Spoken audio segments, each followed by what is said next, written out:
Welcome into Out of Nowhere, guys. What's going on? It's a weird night. Fucking shit's all fucked up with my microphone. Pissed me off. Twitch wasn't working earlier, but the good news is we're recording this to put up on YouTube anyway, so kind of treating it like an off-air podcast at this point because of what's up. But that being said, hey, some people drop some donations. We'll play those for sure. Be live tomorrow night with Monetize This as well. But right now, it's Out of Nowhere. Jake DeMarco is here. We're going to take a lot of phone calls tonight, I think. It's going to be open phone lines tonight. Something we haven't been able to get to last couple weeks. To be honest, I haven't spoken with Connor. So, you know, Connor, if he's listening, feel free to call up Connor. He's really supposed to be on the show, and I just totally dropped the ball on this tonight with reaching out to him. And my fault. But anyway, let me unmute here. Jake DeMarco, what's up, Jake? It feels like we were just here doing this shit the other night.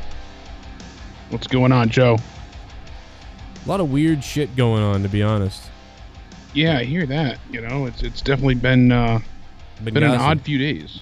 Oh man, it would have been so funny if you just said it's definitely Benghazi. It's definitely Benghazi. I don't know why that's funny to me. That's dumb as hell, but that's funny to me. Where's those emails? Up your ass. You know what's funny? I gotta say email really quick too. I threw that out before. A bunch of people, random assholes, gave me shit today. What? Somebody just wanted to start shit, and it had to be, you know, JD fans saying, "You're not the real JD," because somebody asked about Out of Nowhere, and they're like, "Oh, yeah. You and Joe and JD gonna be there?" And they're like, "Not the real JD."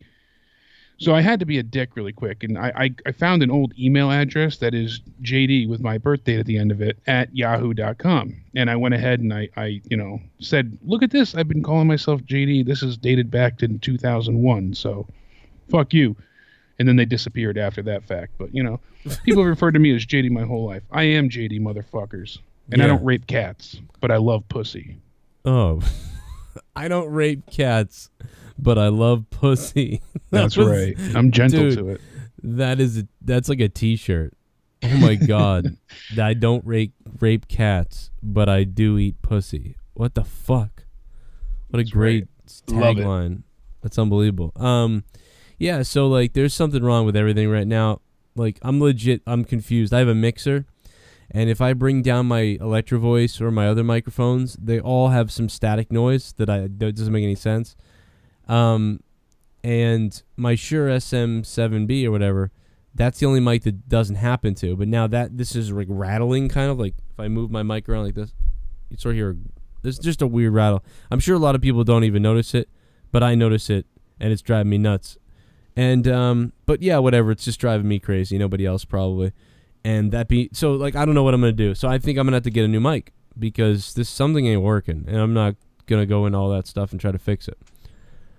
But anyway, it's definitely new mic week. I think it's a need for everybody. For anybody out there, I'm gonna drop a bombshell on Friday night. Okay. Oh my God! When you told me this, I didn't believe it, and I've never not believed you. But I was like, no way. And you showed me the proof, and I fucking had a heart attack. Yeah, I mean, listen, we're gonna go into wrestling talk in a second here because everybody wants that. Nobody wants. A lot of people don't want to hear the drama stuff, which I don't even want to create drama stuff really. But you know, just as it's just a taste of things to come. It's not drama. It's a preview for Monetize This. I'm gonna be there. I'm gonna be defending my crown, and you've got the biggest bombshell pretty much in this decade. So yeah, this is gonna blow people's fucking minds. All right, possibly in the history of Monetize This. I don't want to make it sound that big, but it's that fucking important. By the way, I gotta tell you, man, but there's so much drama going on right now that it's unfucking believable. But I gotta tell you that this is gonna blow people's minds. Like there's so much stuff going on right now. You know, listen, you got fucking Adam Blampalls coming out like with the stuff with the women and whatever, and then and him on top of it. What a fucking cunt bag he is to go ahead and give Kevin Scampoli all that shit when the Internet Darlings was getting together and he was going to be on the show because Kevin made some crass jokes. Oh, you made a joke about rape and that's too far. But here you are forcing females to send you shit. I don't know. You know. Smell this.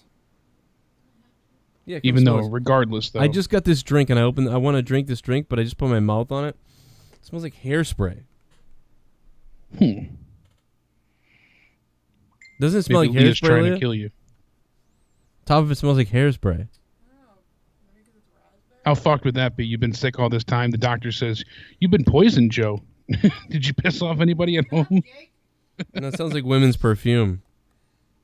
You're only proving my theory even more so. Yeah, I mean, I thought about Leah was trying to kill me. I did think about that. Yeah, Scampoli's probably jerking off now, man, because everything he said, man. You know, this guy tried to make Scampoli look like a shithead. Yeah, he tried to make him look like a true asshole, and everything Kevin said came to fruition. He got outed as a misogynistic womanizer that's a using, abusing, power-hungry asshole. And the fact that people are defending him blows my mind. I don't get it. Well, I mean, like, you know, he's a fucking weird dude, but for doing that, I guess, because, you know what I mean, like, we've all been involved in weird situations, but he actually actively, like, went out to, like, be like, give me these photos. But you know what?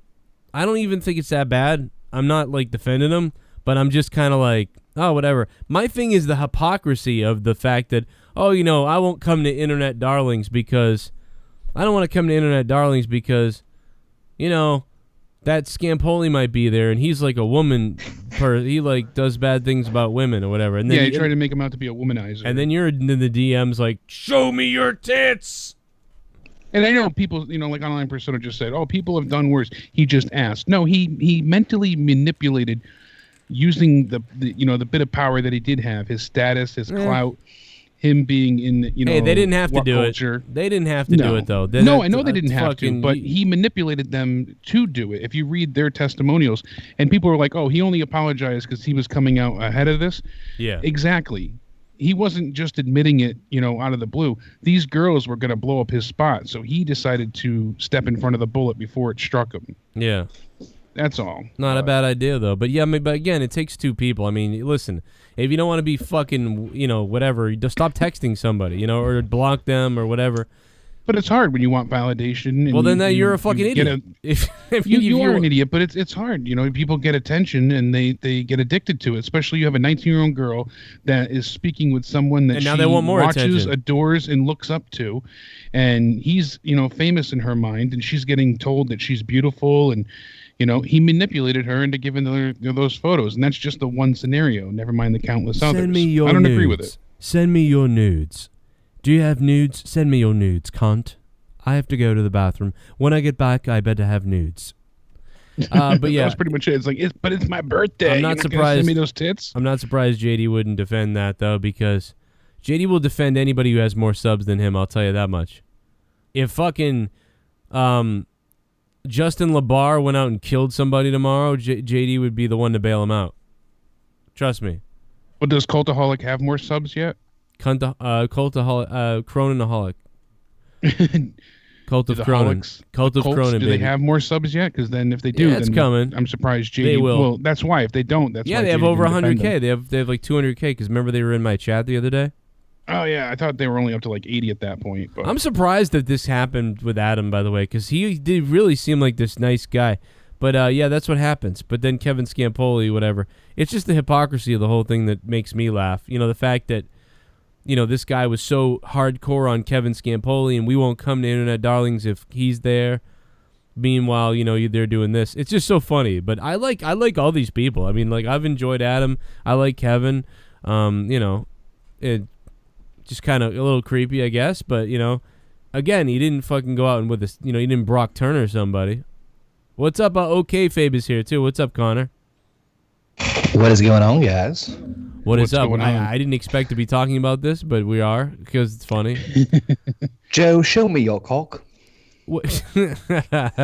And now the top 10 cocks pictures that the internet... But you know he's a conceited bastard, because literally in his apology, I mean, I'm not going to read the whole thing, it's very long, but in his apology letter that he put out, you know, his statement, he goes ahead and immediately opens it up by addressing his new YouTube channel. He's like, even though the launch day of our channel is approaching, this is a statement that I have decided to take a short leave of absence from the business to deal with personal issues. So basically, I'm an asshole, but don't forget about our new channel. Come on. Nah. Well, do you think that was him, or do you think that was the other guys, like kind of putting a gun to his chest or to his back, like, come on? No, I think it was him. Personally, I haven't met him. Joe has. I'm only speaking from what I've seen, through interactions with other people, and in person he seems like a nice guy. But then you hear about his ego just filling his head, his ego being larger than life. He's very effervescent. He comes across as nice but pompous, and I guess that seems to be a bit more true. Yeah, essentially. Right. Well, it's funny if you go to the original tweet and you look at not the one that Cultaholic put up, but the one that Adam put up. If you read the responses, it is astounding how like just split down the middle people are about it. It is quite interesting to read. Why? Yeah, I thought that too about him until I met him, and then I was like, oh, like this guy's pretty nice. I don't know. You pull up like you didn't even pull up like a video from What Culture. It's like his actual like his professional photo. Yeah, look at that. Hello. He I'm could be a taking very bookings. nice guy. It's a shitty situation. I understand it takes two people. We're not talking about rape here. We're not talking about physical abuse. There's some mental aspects. Does it make him a shitty individual towards women? Yeah. Is he really misogynistic? I don't think so. Do I like his behavior in this scenario? No. I am really against cheating and things like that. But that's my own personal taste and preference coming out. He apologized. If he really changes and grows from this, great. Then he got ahead of something and it made a difference. But I think it's just all self-serving right now. He's trying to make himself look like the good guy in all this. And this is because you think that he like manipulated people and like. Yeah, I think it's very insincere. I just took it as him just trying to save face, him not actually feeling bad about any of this. Why now, though? That's the big question I have. Because the girls were coming out. The victims, quote unquote, if you want to call them victims, were putting together statements, and I guess they had let him know. They gave him a heads up, or let somebody know that they were coming out to make statements. So, well, yeah, I don't know. Whatever. I have to look at it more. We'll talk about it later. Make a separate video, maybe. I don't know, I've read all of their statements that I found on Twitter so far, and some of them are pretty, nonchalant. It's more like really you said, just him much, being drunk and being like, "Hey, send me nudes. It's my birthday." But some other ones, who cares? He really used his standing to mess with this, few individuals' heads to get them to send pictures. I don't know, man. Like, I just don't even. I don't give a fuck. Like, if you send someone your picture, that's your fault. It doesn't matter who it is. You're standing, whatever. You know what I mean? If fucking tomorrow, all of a sudden, somebody in Hollywood goes, like, I don't know, like, name a fucking... If Jennifer Lopez slides into my DM and says, like, hey, I saw your Twitter, like, you should send me a dick pic. Like, I'm not gonna... If I send her a dick pic, that's my fault. And then she's like, well, I'm Jennifer Lopez, and, but if it's something you don't want to do and they persist and harass and use, then you their block fame them. and Then you block infamy, them. Then you block them. Well, they're 19. They're 20. They're 21. They don't have that much experience in life. They're young and... block them. Come on. You gotta be kidding me, Jake. I say yes, Miss Lopez. The fuck are you talking about? But see, Joe, I don't know. I don't know if you've ever been bullied or insecure or... Yeah, I mean, I have, but again, like, whatever. I mean, but still, you're 19. You still did this. Like, You've never... this one said that she hadn't had, much attention from guys, and he sought her out, and she felt vulnerable in a sense. She didn't want to go through with it. She said no, and... That's when, the communication basically stopped, and he used that against her to get her to continue to talk to him. I just say save all this sympathy for women who actually got raped by somebody. You know what I mean? Like, it's not a matter of sympathy. It's just understanding. I can see where she's coming from and how he's really a shithead. I didn't say he's the worst human being alive, and I didn't say that he needs to be, burned by the stake. There's people we know who we could mention, cat fucker, absolutely, who have actually fucking hurt people. Like, actually hurt women. I just hope he uses this as a chance to change. Don't treat people like shit. Be faithful to your women. End of story.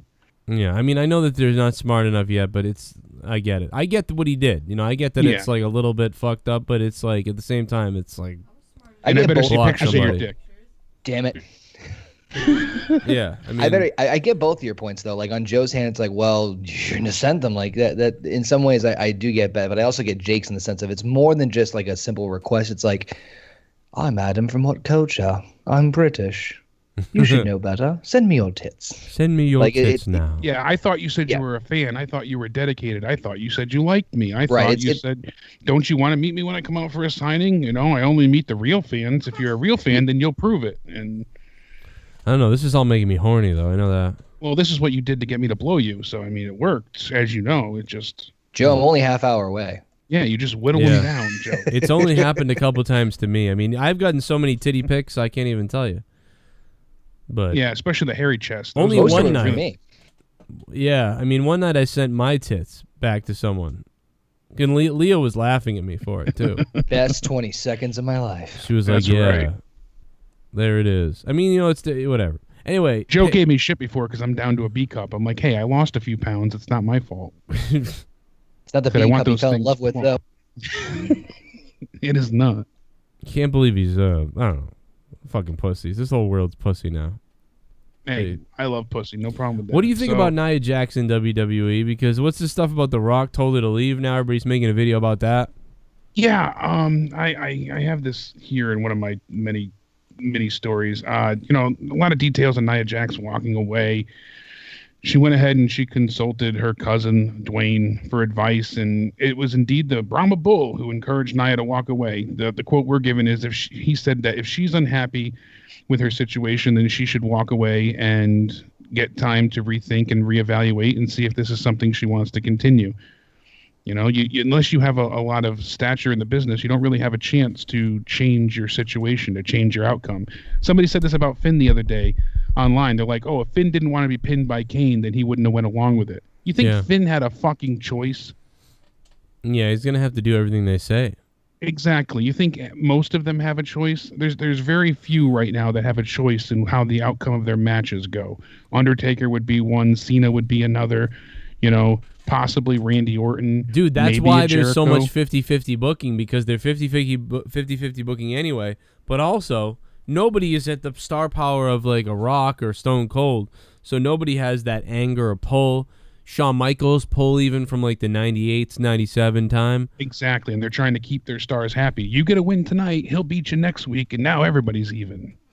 Yeah, and this it's weird in itself. It creates an environment of, you know, don't overachieve. You don't overachieve and you can't overachieve. And glass ceiling. Yeah, for everybody. Yeah, absolutely. So, and then that allows, because if you look at history, I mean, there's examples of when that backfires, right? Like when a wrestler gets too full of his own head and won't do something. Like there's a bad example of that. Like, you know, Stone Cold leaving because of the Brock Lesnar stuff. Like but you get why he was mad.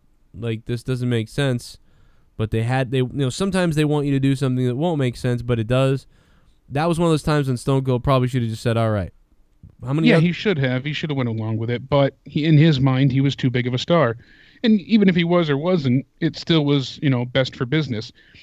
He just couldn't accept that. You know, his stock was not falling, but changing. And that's the thing with Nia. You know, she had proposed the match at TLC was proposed to her, I should say.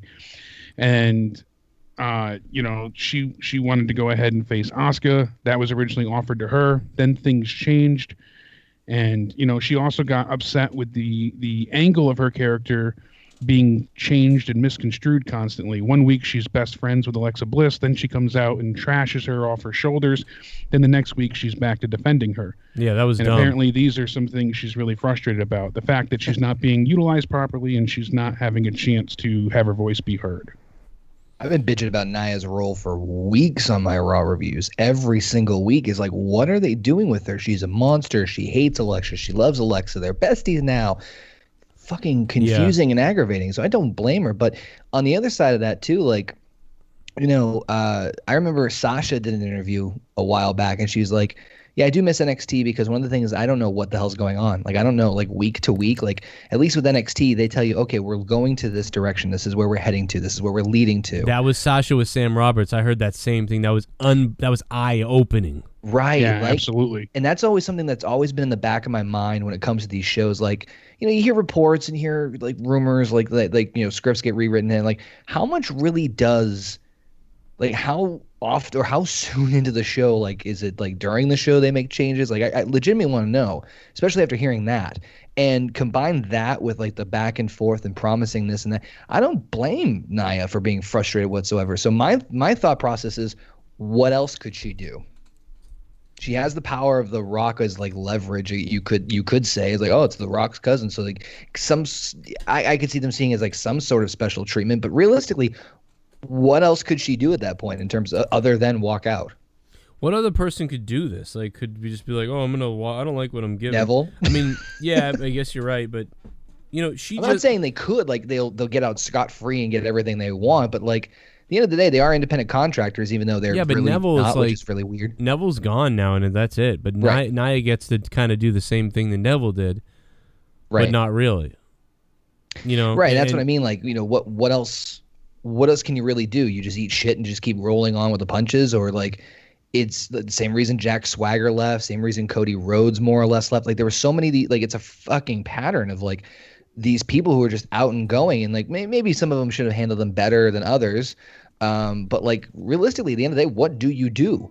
And Cody leaving obviously is a huge, and this has been talked about for like last couple of weeks, is like there is life outside WWE. There is a way that you can make a very comfortable living doing independent shows. So like I think now more than ever, I'm not saying there's going to be like, you know, the report of a mass exodus of people leaving, but I think people are realizing, oh shit, we don't have to put up with this as much as we thought. And because of things like Neville leaving and, you know, Nia walking out at this point, I guess Vince is becoming more dastardly in the back. WrestlingNews.co had put out a piece here, and Brian Alvarez had also said that Vince McMahon had hopes of Neville's returning within 2 weeks. And they transcribed the conversation here saying, what I was told was 2 weeks ago. Initially, I was told Neville was probably going to be out of the video package. And if he wasn't, the word was that's how Vince feels about him. So come the next night, he wasn't out of the video package. They said, so my guess is that him being, you know, included in the package is a good indication that Vince is expecting the guy to come back. And then they hear, you know, how he doesn't want to come back. So Vince soured on him quickly and decided that they're not going to try and contact him at all. They're just going to go ahead and move on entirely, as we've seen, you know, with the booking so far. And there's no love lost at all whatsoever. Now, we don't know if he has a no-compete clause in his contract, but I guess Vince is also thinking about rewriting people's contract, and instead of making it year to year, he wants to make it 3-year contracts now. I'm hearing rumblings of this, adding longer no-compete clauses and changing certain stipulations. So that's risky. I'm pretty sure Neville's does, because I think, isn't that like a standard for most? I think it is at this point, but there's a lot of misconceptions and there's a lot of lack of information. So it's kind of hard to nail down what's true and what isn't. If you could tell me when his contract ends, I mean, that would tell you right there. Yeah, that's what I'm trying to find out. And I thought I've heard that his doesn't expire until, and I could be wrong on this, Jake probably know better than I heard towards the end of this year, like right around when he came back last year. Okay, so then it's soon. So that means that it, like, if it like expires, let's say it just expires in December, January. Yeah, I mean, the full detailed report that I last saw with WrestleZone was he didn't walk out of Raw. He was never there. He didn't show up. He didn't want to wrestle on the live events the weekend before Raw. Mustafa Ali wrestled Enzo instead.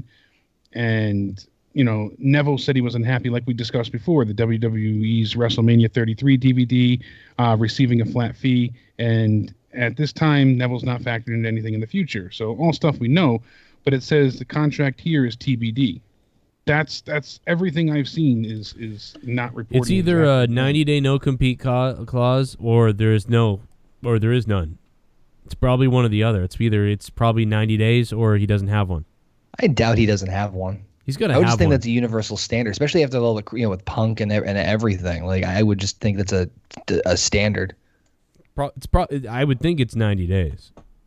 So the only little tidbit to go off of we have is that Austin Aries was referring to Neville's situation, saying, upcoming 6 weeks of bingo hall money, last 4 months of big league money. Yeah, that's interesting. Let's go back to Austin Aries.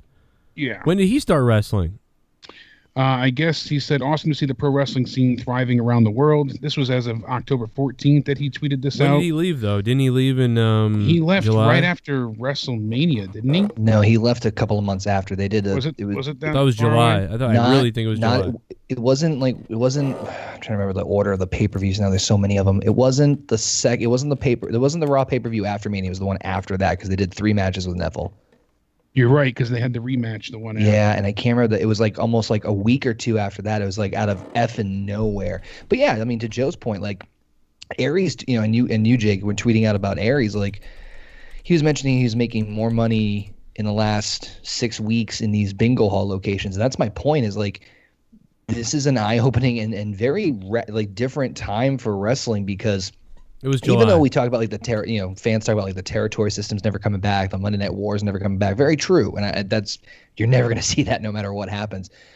All these guys, most of the people who have left WWE to get out and continue their success are kicking ass. Say what you will about the Bullet Club, but you can't be telling they're not Hot Topic deals like New Japan Yeah. It's insane how much money they're making. I don't know how much it is, but I can generally imagine. And say what you will about the Bucks, they're extremely smart business people. And, despite all the cease and desist crap. So the point I'm making is that there is, like I said before, a life outside WWE, a thriving life outside WWE. Yeah, it's very profitable. And I mean, Scott Frame sent me this eye-opening breakdown today of female wrestlers' salaries. I don't know if either of you had seen this. Yeah, it's been going on everywhere. Chime in, but I mean, how much would you think that, okay, Fave, how much do you think Bayley makes a year? I know how much she makes now. I saw her. $500,000, maybe. What about Sasha Banks? I'm ballparking that. How much do you think Sasha Banks? Let me just say this before you say these. You got to understand this. The women always make less than the men. I know WWE. that. But then I'm drastically reducing it. Right. So, I mean, that's been something that we've always known. We've always known that. Remember Vicky Guerrero's salary? The wrestlers stormed out and got mad about that, and they wanted her to get paid more. I think Vicky Guerrero was getting $50,000 at one point. Yeah, she was getting I think it was 50 or 60 grand a year. And she was doing all those odd spots and shit. Wow. Oh yeah. Well, Bayley and Sasha Banks both get $200,000 a year, according to wherever this had come from. Charlotte's getting $300,000. Alicia Fox, $90,000 a year. Dana Brooke, $90,000 a year. Emma, $75,000. Nia Jax, $109,000. Paige is still getting $86,000 for Blow Del Rio. Summer Rae is getting $120,000. Natalia gets $225,000. Well, Summer, she's been there a while. As she gets increased. Not just that, though. I think Fox. Summer, Nikki Bella is getting She's $500,000. But I think Natalia, Summer, Nikki, Brie, I think their contracts also include the Total Divas and Total Bellas as well. I think they're getting subsidiaries from the shows included into their wrestling contracts. I'm not surprised the Bellas are making much more. That does not surprise me at all. Yeah, because Nikki's making $500,000. Everyone's like, oh, that's ridiculous. But you think, they've got 2 TV shows on E, and, so that's not hard to fathom entirely. But Joe, to get back to your point too, there's a 36 Blizzard Brawl Homecoming for the Hearts of Hardcore that Austin Aries is wrestling in December 2nd. So, but how many shows has he been wrestling? Because he said he's raking in all this money. When that's when he was. I want to. Maybe we can find out. I'm trying to go back and find out because it's been about 3 months, right? And now he's all of a sudden in the last couple of weeks he started touting about his wrestling, blah blah blah. But did he leave? Do we know? I don't remember now. Going back to Austin Aries, did he just walk out, or did he did his contract end? I think he just walked out. I think he just walked out. And 30. I mean, if it was a 30-day or 60-day or 90-day, I guess he negotiated it right here. Learning about Austin Aries' business. Oh, that's right. He negotiated his release. Right, because he said I won't talk about whatever. He probably wouldn't talk about what happened in WWE. Yeah, he went ahead and signed like an NDA, a non-disclosure agreement, where he wasn't able to discuss anything, any of the going-ons, anything that happened backstage. Probably couldn't speak ill of the company, and in return, he's doing that now, though. I mean, that's what he's doing now. So it's probably that he just couldn't talk about what was going on there. I mean, I don't know. Yeah, but Neville just seems to be furious and just walk straight out. So. Yeah, as far as his contract, I mean, I've searched online. I've searched beforehand. I don't know. I haven't seen anything about when, they leave and when his contract would be up. And like Dick McTickshit said in the chat, great name. He said, remember that $200K that Bayley and Sasha make is just their guaranteed money. That's not the money they make off of merchandise. Right. I know that. Right. We're still missing. They get. That's all commission based for merchandise and sales from the royalties live shows, from the DVDs. websites. DVDs, signings. I don't know if they get paid for all the signings, though. I know that was a complaint. Yeah, because sometimes it's still a lot less than the men, though. That's the point. It's up to them if they get paid. Usually they only get paid for the signings if it's like 2K's having a signing, so 2K's paying them, or 2K's paying WWE, and then it gets divided up or some, I don't know. I'm sure it's not too crazy, but all the bonuses probably cover the hotels and travel. Yeah, I think that's pretty much it. We got to re-add OK Fabe. He said he got kicked from the call. Oh, go ahead. Call back OK Fabe. Or maybe you can't call back. Let me take these donations real quick. We're behind a little bit here. Yeah, let's go ahead and get those going too. Yeah, let me play these. The Adam Blampede news really came out of nowhere. The Adam Blampede news came out of nowhere. Yes, Harry. It came out of nowhere, Harry. Wait till tomorrow night to monetize this. You're going to see something come out of nowhere, all right? It's going to be, you like drama, tomorrow night's going to be a good night. You thought fucking Adam was fucked up. VK, thanks for the sub on YouTube. Let's see where we are. When you're saying tomorrow, you mean Friday or Thursday? Oh, I'm sorry. I mean Friday. Okay, well, that is tomorrow, so technically it is Thursday now, but I just wanted to verify. Oh, but yeah, Friday night, monetize this, get wet. I'm missing a wrestling show to do the damn show. Apparently, one of the girls he texted wrote homoerotic fan fiction of them. Who cares? Which is also creepy. Still, two wrongs don't make a right. Hey, Harry, thanks for the bits, man. I just don't care. Whatever he does, I don't care. Yeah, I mean, it's definitely like I'm worried about his there's no innocent party here. But. Let his girlfriend be. His girlfriend should be the only one upset. Adam should have thought of Bingley. Yeah, right.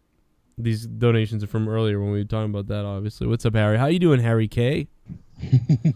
What else we got? We got SJ Reela subbing. JP Baker donation. I know I missed a couple other donations. I'm going to go back and get those too. Don't worry. There it is. CJ Rella 3. Thank you very much for the subscription, man. Dropping that Twitch sub, even though Twitch denied my application today after stringing me along for 4 weeks saying that they liked all the increase in all my bullshit. And then they said, oh, but Starry, still, you don't make it. Fucking Twitch. It's ridiculous. I don't understand why. Twitch sucks, had bro. Consistently maintained, There's people on here with viewers. with 80 viewers a show who are getting partnered. Why am I not getting partnered? Exactly. I dude, can't wrap my head around it. And we were broadcasting 3 times a week for 4 weeks in a row. Whoa.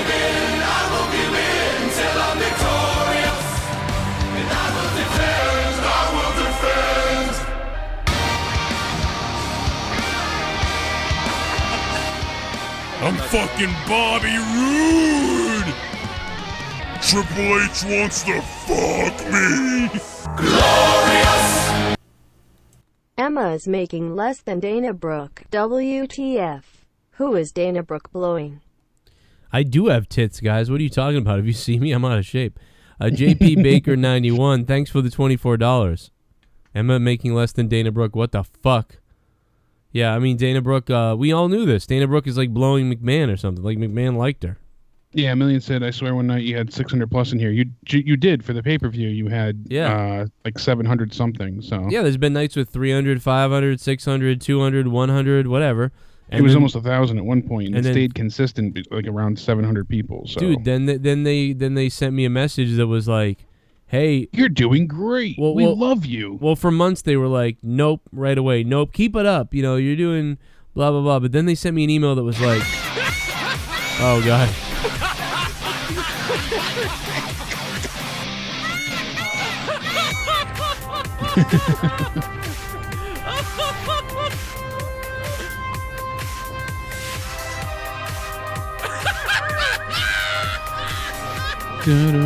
Brock should legit break Jinder Mahal's arm or ankle. That way he has to relinquish the title. And then they have a tournament at the next SD Live PPV.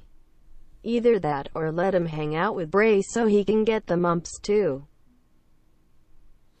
Yeah, let him fucking hang out with Bray and get the mumps. Here, get the mumps, bitch.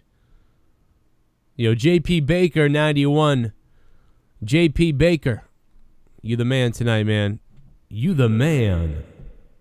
Dropping $33. Back-to-back donations from JP Baker. After the 24 earlier. So thanks, man, for funding the show tonight. Absolutely. Joe, did you happen to catch that the picture that I sent you to Facebook? Scott had sent me. Back. Numerous people sent it, but you know, you see you see Zach getting a little bit of a handy from some of the reach around during the invasion. I kept seeing that photo like 100 times, and I had no idea. It got passed around like STD itself, but I just think it's hilarious. But I had no idea why. Like I was like, why is this photo being sent around? It took me till like Leah pointed it out. Like, you don't get why this is funny? I'm like, no, I don't know why. I keep seeing it everywhere. Connor knew right away. Absolutely. Yeah, Leah knew, I guess. Like, she reached for the dick. Yeah. You know, Neidhart taught her a few things about hand jobs. Yeah, but you got to be on cocaine to do it. By the way, Joe, I know you liked the comment on the last video you did. I fucking cracked the fuck up at the autograph that you had in the last unboxing video you did. Oh, I could not breathe. I had to pull my car over. I was listening in the car. The cornet thing? I had to pull over because I was laughing so hard. I had no idea that was in that box. I had no clue. You could tell by your face of all fucking autographs to get too. And the funny thing is too is that like I waited to open those boxes from like months ago. Like I was behind. Right. And I guess a guy jumped into the fucking Astros bullpen tonight. Yeah. The fuck? I've seen that as well on Twitter. Fucking crazy. It's Kane. He's back. No death. No death with that classic 666. It's got to be Mayor Kane. If you don't suck that Vince McMahon old saggy balls like Roman Reigns, your salary will stay the same. Really sad how that is. How the fuck does Dana make more than Emma? Adam Blampede gives a new meaning to spotted dick. Spotted dick. Send me those tits, Mom. Send me your tits. I love it. He's got them big lips. I don't know why I said that. He's got those DSLs. Took me a second to realize what the hell you were saying. I don't know why I said that. It really does. Like he's ape-like. Fucking Adam. Man, they fucking That might be an old salary breakdown from last year too. It seems usually those are like a year behind. So Dana Brooke might be getting paid from last year. Emma might be getting paid more, but I'm just laughing how like we go from like, man, he's like ape-like, got like he's got big lips, and it's like, that might be last year's salary. I'm not sure. Absolutely. I keep this trainer rolling, don't you know, Connor? I don't know if you caught Joe's SmackDown review last night, but it took I was watching a little bit on the minutes. way into work. 47 minutes for him to get into SmackDown. See what happens when I'm not here? Hashtag real as fuck. Man, this is why women, I mean, like, this girl can't even get over the guardrail to stop the guy. There's a female security guard there. And she's like trying to get over the guardrail to stop this guy. The only person that stopped the guy was the whole Astros dugout. Or the whole bullpen, the Astros bullpen. Yeah. The best security didn't do shit. You get this, all the guys are fat and out of shape. The woman, like, what is she going to do? Like, what kind of security guards are these? Like, what the fuck? This is what happens in This is the C team. No, this is California is what it is. This don't happen in the Northeast. This is California with their fucking equal rights for everyone can do the jobs. Like he gets over there too, like you said. This guy fucking leaps over the guardrail, and who's gonna fucking stop him from stabbing one of the Astros player? Well, the Astros stop him and hold him down. He's obviously drunk out of his mind. But let's say he wasn't just some schlub drunk, and he was like an aggressive psychopath. Well, right over the top there, into the bullpen, you know, and he's still there, he's still there, he's still there. Here comes a guy security guard who's like, what, like staring at what's happening instead of going after anybody. By the way, I don't understand why like security doesn't look more like professional and assertive. It's like, no, you know what? We're just gonna take a bright green neon shirt. Yeah. We're gonna put security on it. You'll be fine. That's the most intimidating thing we could possibly think of. This is how the smallest security letters, you know, for the lettering, the way the and font a flashlight. Fuck anything else. Look at this woman. Look at this guy. Look at these fat people. This fat security guy jumping over the woman, jumping over. Yeah. It's like they've already. What are you doing? Now you're just. Got this. Like, what are they doing? Now they look like the ball players are tougher than these fucking security guards. I mean, what no, we got a green neon guy. We're good. Do you want to know how they do it in Boston? I mean, like, I'll show you how we do it in Boston. Ready to watch this? I've seen. Yeah. In the meantime, I'm trying to find a friggin' clip, but there was this one female security guard, and she was this skinny little, you know, blonde chick. Went ahead, and a guy was running onto the field for a U.S. soccer game. Yeah. And I'm trying to find it now, but the guy goes to run on the field, and she just clotheslines him. Yeah. She takes his fucking head off. He, like, flips over her arm. You know, acolyte style. You're talking, you know, JBL back in the day as Bradshaw. Joe, you've seen. Let's just go back real quick. I want to show you this. This is what they do in L.A. in California, where everybody, whatever the fuck, Fatso tries to jump over the guardrail for no reason. This woman, Fatty, tries to jump over the guardrail, and they all just fucking suck. But let me introduce you to Boston. Let me introduce you to what happens if you jump on a fucking Red Sox field. Here we go. 1, 2, 3, 4. Oh, I think I've seen this. Boom, motherfucker! Oh my god, I remember that. See ya. You gotta find Joe if you can. Find some ones from the St. Patty's Day parade. Those are brutal. Oh, those are just dude. Damn. Eat shit, Roman Reigns. Eat Joe, shit, you should Roman make that Reigns. a donation. Yeah, this should be like. Well, no, MLB would probably hit it up. Sadly, you know. But fucking. Dun. The big dog. I love the fans. Oh my Christ, bro. That guy gets fucking tooled. Oh my god. Can't find the clip of the girl just clotheslining the guy, but it's epic. If anybody finds it, let me know. Send it to me on Twitter. Yeah. Shit's funny as hell, though. I think it was on Live Leak. There's a bunch of them from Fenway, dude. They're like, they don't fuck around here. Like, there's no, but you can't. You're putting people's lives at risk. You know, even if you're just being an idiot, you just want to run out there. You never know. It only takes one person with a weapon or something, and it's not hard to sneak shit into the fucking stadiums, as you know. Remember they did that on Raw, where like there was a guy. It was actually, I think it was a pay-per-view. A guy like dressed up like the Shield and just stood next to Roman Reigns and Dean Ambrose. They fucking took him down quick. Shout out I always love my watching baby the people that run in the ring guys. And they get fucking tooled. The wrestlers start like just kicking them and punching them and dropping elbows. Thanks, Broken Rebel, for the bits. Yeah, no, it's you know what? They're like this everywhere. There's bad and good. You're right about that. I'm just kind of fucking around, but but they really aren't great there. That was a poor response. I mean, all the security guards were garbage. I mean, come on. Yeah, and like somebody in the chat said before, you know, security shouldn't be fat. I agree. Bouncers can be as big as the fucking sun, but security should be menacing. Yeah, because like you're in a small location, like a bar is all closed in. You need a powerful guy pick you up and throw you out. You can see that. But in an open area like that, you got to be ready. You might have to run somewhere. Like you don't know what's going on. I can stop somebody, but if they start jogging, game over. Yeah, exactly. Oh, it's Spider-Man that said that. Yeah, but you know, you start just two-stepping it, it's over. I can keep you from getting in the door, but if I got to tackle you, that's it. Yeah, it's that's just hilarious, man. Like Plus, the two guys were out of shape and slow, and then when I saw the woman, I just started laughing because like she's out of shape, and it's like, what is she gonna do? What I mean, what are the two guys going to do? They're not going to be able to do anything. So what is this woman going to do who's in less shape than they are? She's going to grab his balls and squeeze. I mean, all those self-defense, you know, personal defense classes paid off. They steal something and you're like, stop. In the Nee. I'm just gonna lay down here and eat a Twinkie. Hold on. I'm just gonna throw up now. Just arrest yourself. Here's the handcuffs. I'm going into sugar shock. I can't throw them. Just yeah. Oh man, Insulin. If I was the Dodgers and I saw that video, I'd be like, "Who are they? Why are they hired? Can we fire these people? Can they? Have they been eating the peanuts the whole game? Did they pass the physical? There is no physical. Well, I'm not surprised. It's unbelievable. I mean, you don't want some crazy, aggressive psycho idiot, but I mean, you also want somebody that's going to be able to do something. The players can are better. The situation like at the drop of a dime. Yeah. The players were in better shape. Like you might as well just let the players do it. Might as well. Yeah, no kidding. Hey, can you guys do security for your own game too? Great, awesome. No pay increase. See ya. Bye. Yeah, you're 6'2" and you could kick ass. Like these. Every guy you tackle, you get. It's like a punch card. Yeah, they were. 7-1 get you a Dodger dog. We can't give them tasers because they'll start using them on the other players.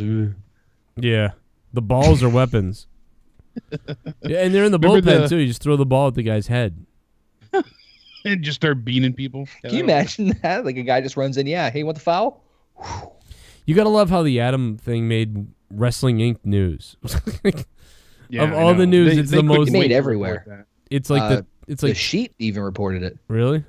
Yeah, I was a little surprised at that one. What's the Sheet? Pro Wrestling Sheet. Well, who does that? Ryan Satin. Oh yeah. Well, he's a fucking idiot. Well, I'm just surprised that he covered it. I'm not surprised he covered it. My name is KANE and I'm donating. I'm just kidding. I hate Ryan because he's all butthurt because I made a joke in his chat one time. Unlike baseball, wrestlers fuck fans up that go into the ring. I love that. I love that classic vid where HHH beats the shit out of the guy for going into the ring. Joe, did you hang that Jim Cornette autograph behind you? You can use it as a dartboard if you get mad. I might use it as a dartboard, Null Death. Thank you, thanks, Null Death. I'm losing my voice. I was trying to get my voice back earlier, and I blew my voice out. I was just about to mention that one too. The female security guard from Oh my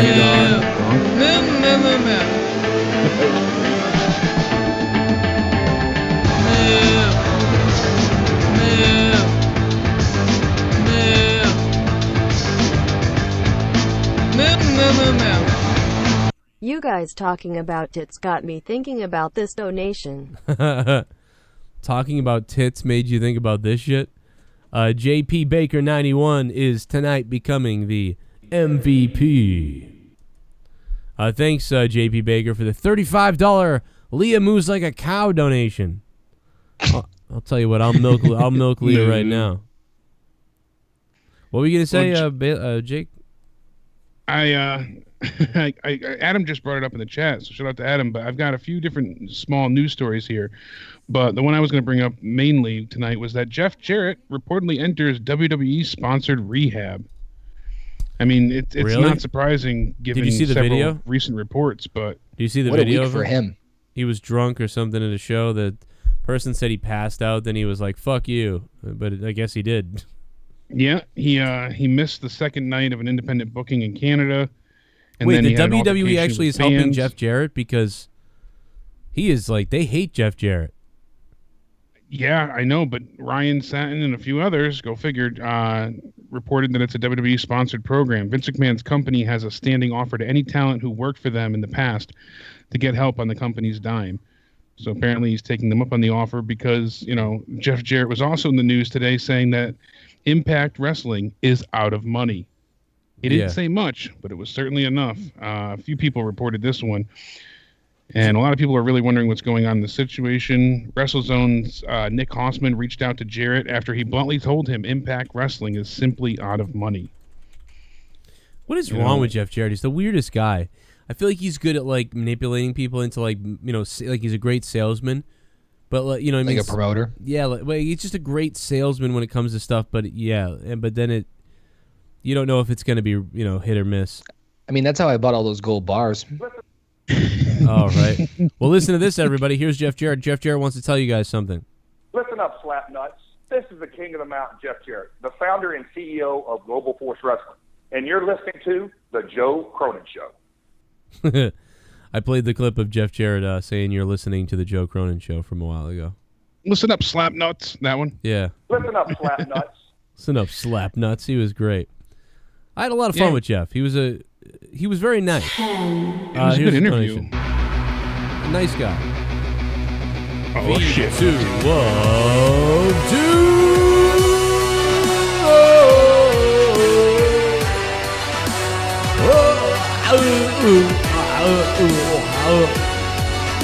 Depression is the worst. Fuck this shit. Depression is the worst. Fuck this shit. Depression is the worst. Fuck this shit.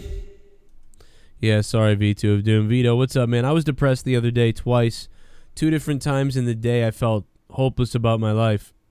It was weird, man. I got you. Hope you're all right. I think I'm bipolar-ish. I don't really know exactly what's wrong with me, Vito. But thanks for the $10 because, I mean, I know that I'm a lot better than I ever was before. I'm so much better now than I ever was before.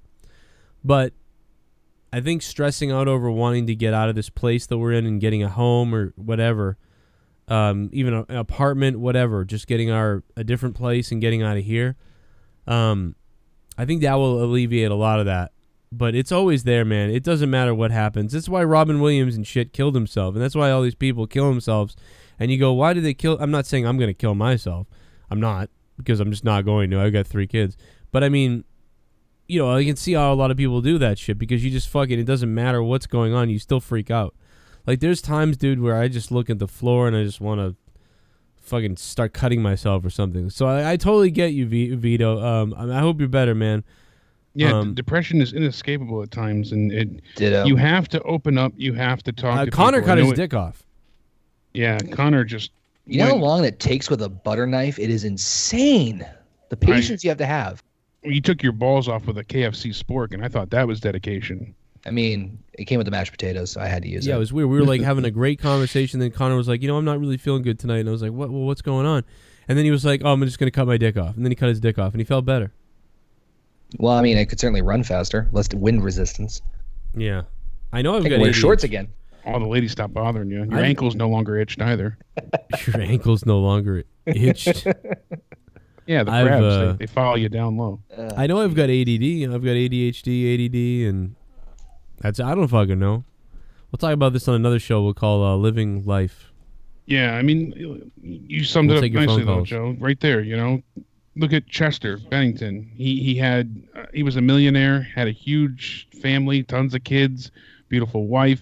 He was on tour with his best friends and still took his own life.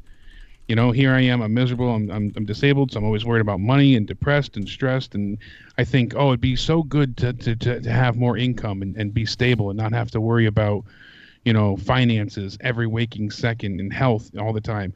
And then you get somebody that's rich and essentially, in my eyes, has it all and is still miserable. You know, They say money doesn't buy every, you know, so you can never judge a book by its cover, as cliche as that sounds. You don't know how the other person feels, but we urge you, if you're having a bad day, you know, you can't take something, reach out to somebody.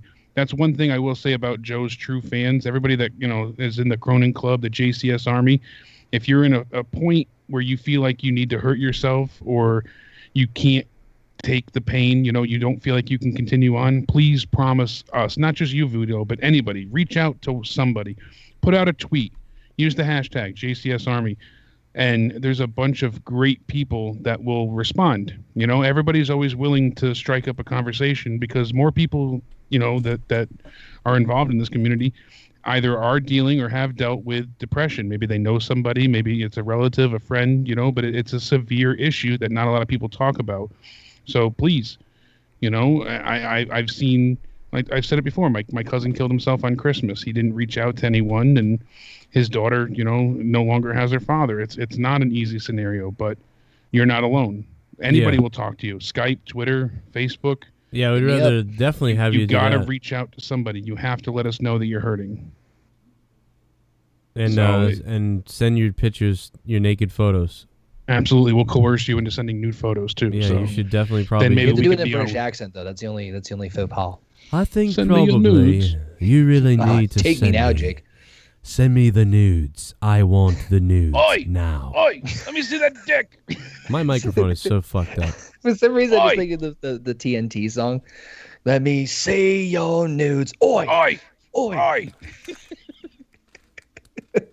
Stupid. Grab my Let me see your tits. Oi, oi. I wanna grab the nudes. I had to grab my other microphone because this mic was starting to piss me off so much. Oh, I don't blame you. I'll grab the other mic. I'm gonna have to buy another one, I think. I really think that's the case. Well, unless somebody can fix it, that I don't know. But dude, this thing that mic is jacked up. It's like there's it ain't good. It's not the Shure one, is it? It's the Shure, yeah. Sure. Yeah, it's like jacked up, dude. It's like weird. It's weird because it's like a rattling noise, and when I get really bassy, it gets really rattly, and that drives me nuts. But then if I grab one of the other mics from upstairs, it's this weird crackling. I don't fucking know, dude. It's something weird. I don't know. We'll see what happens if I can get one, or I'll just go to the one that I got you, Jake. Even that one has static feedback.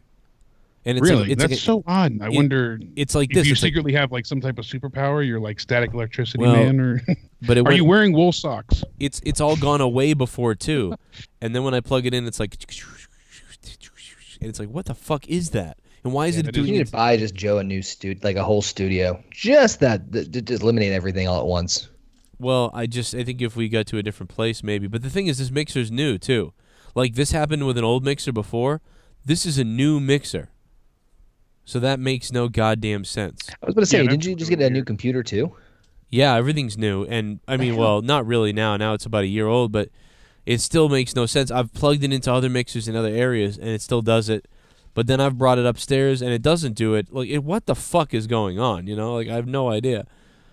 But anyway, whatever. I don't know. We'll have to figure it out. We'll have to, try and run a few more test scenarios. I went to the doctor today, and odd thing. Yeah, I know. Finally, you get yourself checked out. Everybody's asking me about that, but real quick, the doctor didn't see anything wrong like, physically. They were like, "Yeah, I mean, we can't tell.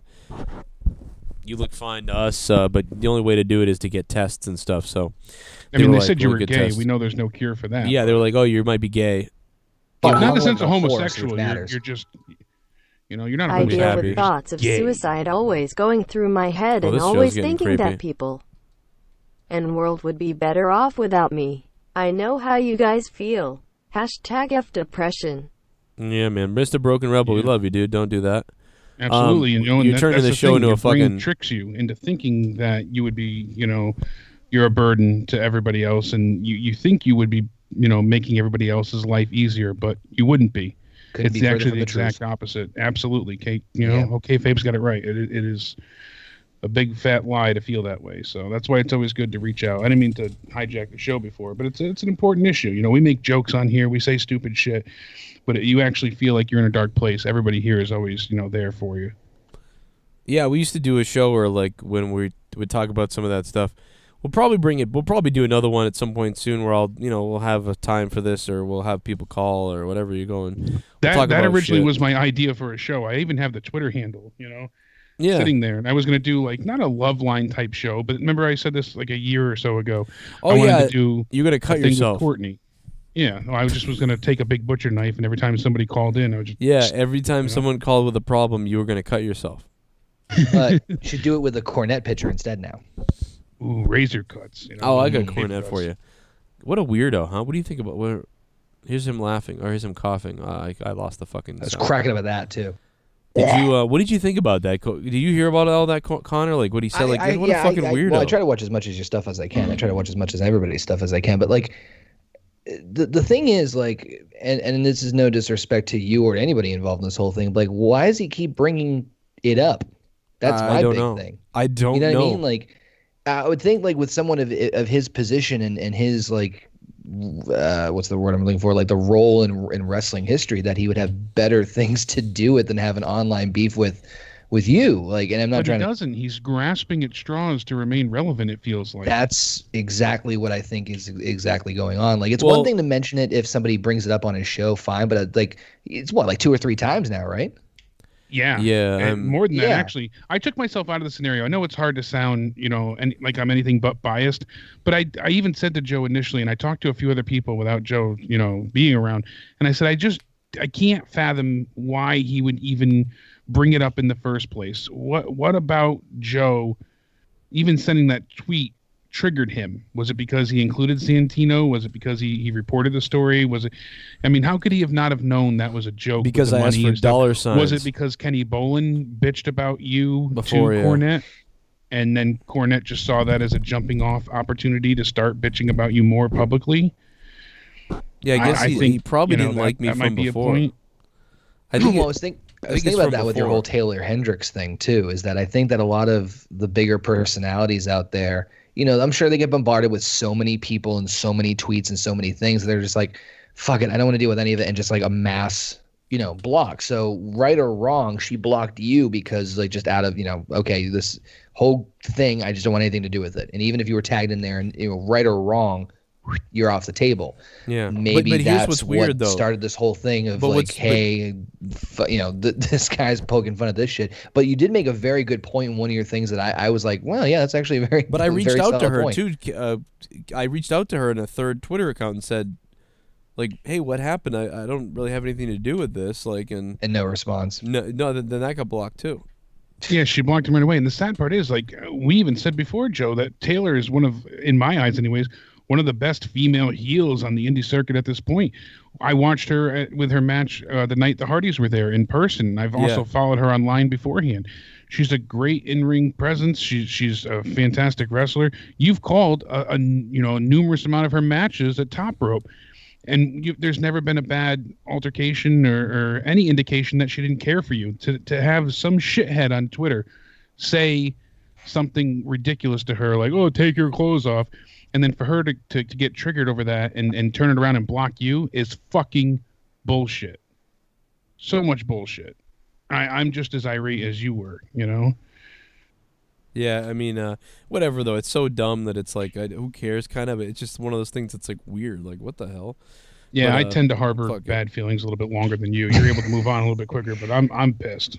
Yeah. Cornette thing is just really odd, and I think Jake hit the nail on the head in terms of relevancy. That's my only guess at this point. I can't say, like I said, it's one thing to have an issue with someone, bam, boom, send them a piece, move on. But it's like, like what? I don't get it. But the point I was going to make was that you made was he was saying about how he like fight Santino if he fought him face to face. Then you see the video that happened when he actually did confront him face to face, and he was like completely like backing down from the whole thing. Like, yeah, because Cornette's whole thing is a game. It's a whole fucking game of looking badass. And it's not that much different than mine a little bit because, it's you're fucking around with people and stuff like that, and you're trying to live off that. And, we have some fun with some drama and some shit that happens here. He's doing the same thing. He's lived off goddamn Vince Russo for years. Yeah. That's the plan. Why else would you still talk about it? Because it's part of your whole gimmick. Right. Cornette is like many of us. I used to do this on YouTube a lot. We still do it. We sort of, I think it's because we're wrestling fans, we sort of pretend to play like, Connor, you really don't do this, but a lot of other people do this thing where they really sort of pretend like they're wrestlers or they're a wrestling fed or stable. Like the Joe Cronin Show's a stable, and I've got a, I've got a beef with fucking Sean's View. Right. I'm gonna be the heel and release this info that, and everyone plays like wrestler on their YouTube shows. Yeah. So, but that's seen it. But that's what Cornette is doing. He's been playing this gimmick of Vince Russo forever. He's not gonna really kill Vince Russo or whatever. No, of course not. He's just using him to create this. He's always in a work. There's always a gimmick going on. That's what it is. I do it too myself a little bit. You know what I mean? Do I really want, we fucking went hard on JD and shit like that, and I go hard on all these people. I got all these goofs. I've always got a gimmick going on with something. I'm not going to come... I mean, why do you think my name is Joe Cronin? I don't use my real name on this show because I mix my actual feelings and thoughts and wrestling takes, but then there's a little bit of a work going on here too, and then there's a comedy aspect and all these things that's different. And I mean it. I mean a lot of it, but also I don't mean a lot of it. And then some of it, you do it with the volume turned up on YouTube. If I see you in person, I'm not going to, try to punch you in the face, most likely. No, we've hung out a couple times before. Well, not you, but I mean, Right. Well, I mean, that's not true, but I mean, I've only seen you a few times. You only hit me a few times, so maybe in the future it'll be different. I punched you in the dick you once. didn't show him your tits. But at the same time, if someone comes up and, fucking, gets in your face, I mean, you figure you'd be like, well, fuck you. I'll punch you. I'll fucking punch you. Like the Ryback thing. Yeah, like Ryback. Like, look at Ryback, dude. I mean, listen, I walked right up to Ryback, and it's all a misunderstanding, and he's a psycho. By the way, multiple wrestling people in the industry have texted me. I literally received a text from someone the other day that was like, wasn't sure what was going on with Ryback. I met him the other day. You were fucking right, and he's a psycho. Like, I mean, seriously. Like, and there was even the person in the wrestling business that reached out to me that thought I was a shit, like some shitty YouTube asshole, like, Mark or whatever. And they reached out to me and they said, I'd heard about the situation with Ryback, and, a lot of people knew about it. And they just figured you were some stupid douchebag Mark podcaster guy. And he goes, but in all honesty, he's like, you were fucking right about everything you said about him. He's like, I heard everything you said. I didn't really think about it. He's like, and I can't say who these people were because three of them have told me this, and I promised to everybody. I'm like, oh yeah, I wouldn't tell anybody. One of them said they would come on the show maybe and even talk about it, and so they don't really care. But the other two I couldn't mention. But it's just to hear that it's like, yes, like you understand what I'm talking about here. This guy is fucking crazy, and I go up to him, and he still ridicules me, and the fact that he says I need to be positive on my show when all I really did was had a guy call him as a prank, and I didn't even plan that. That was randomly done by Ken. Somebody calls up and jokes around pretending to be him, and he freaks out about that, like, oh, you should be positive on your show. But then he says I should die. He wants to see me murdered in a pit of spikes. It's like, don't you get how that's funny and that's silly and you're joking? Like, I'm not mad at that. That's funny. I'm only mad that you're a hypocrite. I mean, how small is Ryback's dick? That's what I want to know.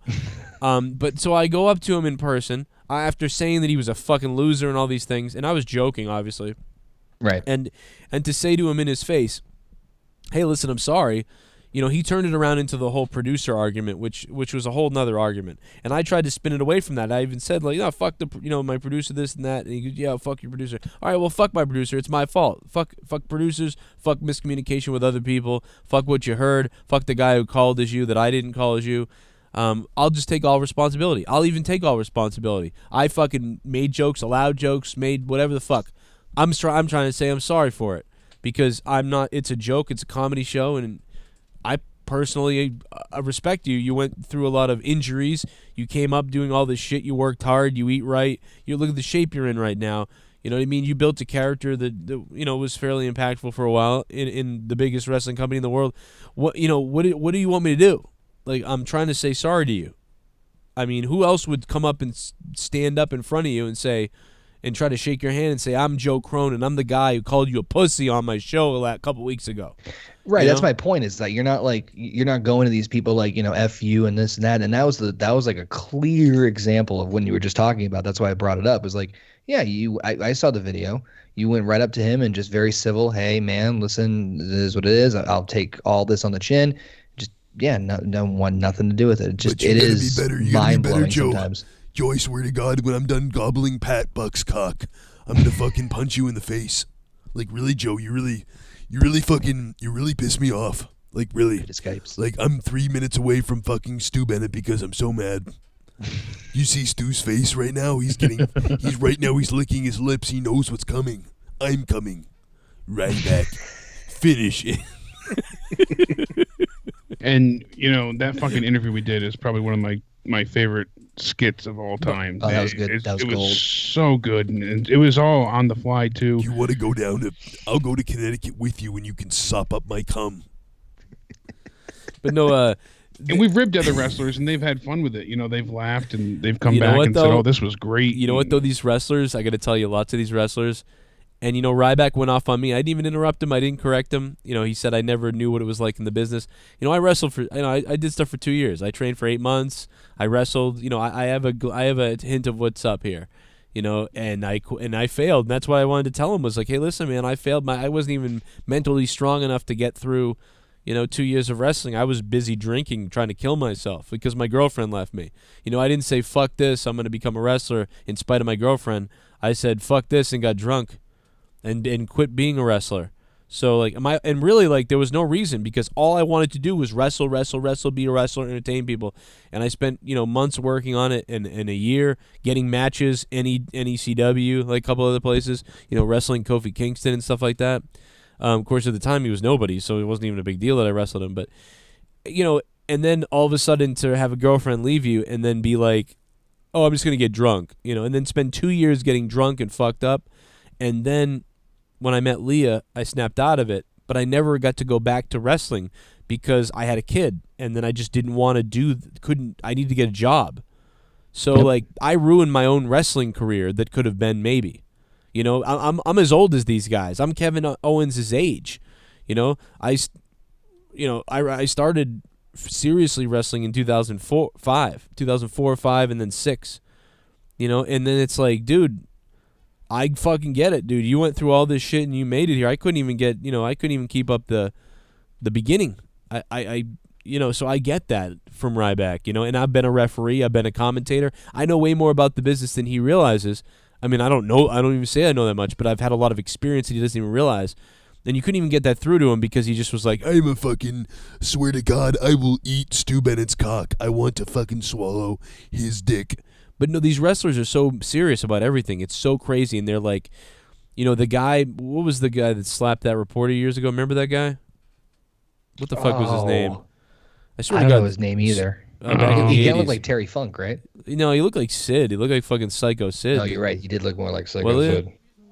Yeah, we just watched I it the other remember day. the point. Maybe somebody in the chat will. But that defense of like wrestling is what the wrestlers give people like me who like now make a joke about stuff. They take it like you're insulting everything about whatever, and it's like, no, man, I'm part of a system that loves wrestling. We're part of the same system.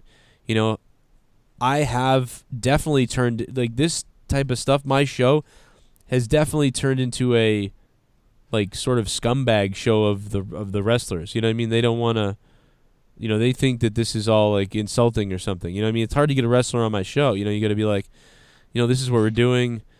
Even Mick Foley. Mick Foley the other day when I talked to him, it's like it's after he finally, I was like, do you understand like what I'm doing? Like, and he gets it now. But he didn't before. He thought I think he just thought I was kind of crazy. And hopefully we'll have Mick Foley on next month. I talked to his producer guy or his whatever the fuck guy, one of his guys that handles everything. Yeah, and, David Schultz, was that the guy's name? David Schultz was the guy who slapped the reporter, yeah. Yep. So thank you to Wayward Legacy. I knew somebody would pick that up. But but it's an uphill battle for people to get wrestlers on there for interviews as it is, and then just more shit just piles on top of it. Well, plus now all the wrestlers have podcasts, so they'd rather go on their friend's podcast. People on Sirius Satellite with connections to all the wrestlers. It's very hard to get people on the show. It's also a matter of trust too, because a lot of podcast people on YouTube are infamous for being shitheads, and especially in the wrestling business, where they'll either A, have their trust like destroyed by saying something off the record, hey, this, because they'll get comfortable, it'll get used against them, or they'll take something and they'll like cut it up and edit it out of context and upload it as a false truth, and that's happened to a few stars too. So yeah, and honestly, the Taylor Hendricks thing doesn't even bother me. No one needs to even reach out to her or anything. She'll probably block you, to be honest, because it's just so fucking weird, man. I tweeted her once the other day. I tweeted her again now. I don't know what I think it came at a bad time, though. Hendricks. Who is Taylor Hendricks? I don't even know. Was she in the WWE developmental? You know why it came at a bad time is because she just went ahead and she came out with her Me Too story talking about, women that are being sexually assaulted and abused in Hollywood. Yeah, and she's saying how, just reading that, yeah. Yeah, she's like, I don't want to be, marginalized anymore. I want to be treated as an equal. She talked about how she was roofied and assaulted, and she's always been shamed for her body, and her body was, God gifted, not something that, she chose, and it's not fair for her to, have any other life. She sounds like a fucking crybaby. That's certain Ryback would certainly say. Like, to be honest, really, like, I'm not even joking, Jake. Like, I'm not fucking kidding. Like, I think she might be a fucking crybaby. Well, what would she say about you, Ryback? My mammy was a crybaby. My mammy let me cry on her. Like, she would always, sometimes I would come home and she'd be like, well, if you're not feeling good, Rai, she called me Rai. She would let me just cry on her. My mammy would let me cry on her. How long did she let you breastfeed? I can't even tell you how many times I fucked Pat Buck. That's why he's not my co-host anymore, because he was trying to tell everybody, hey, this is what Ryback's dick looks like.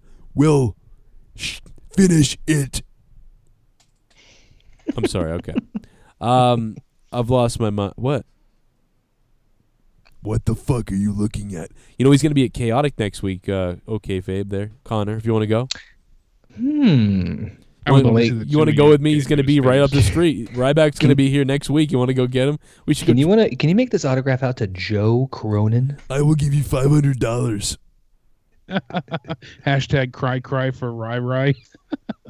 Oh, that's a good one. That's great. Cry for Rai. Good shit, dude. I will challenge Ryback. I would challenge Ryback for like a fight. Like to a fight. Like seriously. Feed me tears. Feed me tears. How much money do you think it would take for Ryback to fight me? Ooh. Like in a real fight. I don't know. How much is he charging for? This is what we got. No, but I mean, like really, like well, I don't think he would have to be paid. I think at this point he would just try and go for it. You think so? So long as you guaranteed that there wouldn't be any fucking repercussions, legal as far actions. as Yeah, that's true. Yeah, see, that's why it would never happen, because like legal actions, like the state, like you have to get like permit things. Like it just wouldn't.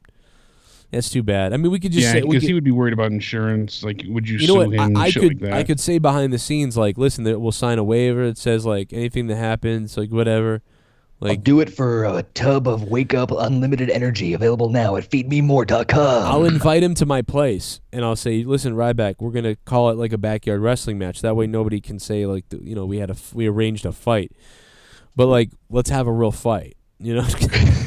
But you know what? Then it would be funny is then what Ryback in the video would do is Ryback fall over and grab his knee, like fall on something in the backyard, then grab his knee, and then we had to end the whole thing. He'd be like, well, you beat me and everything.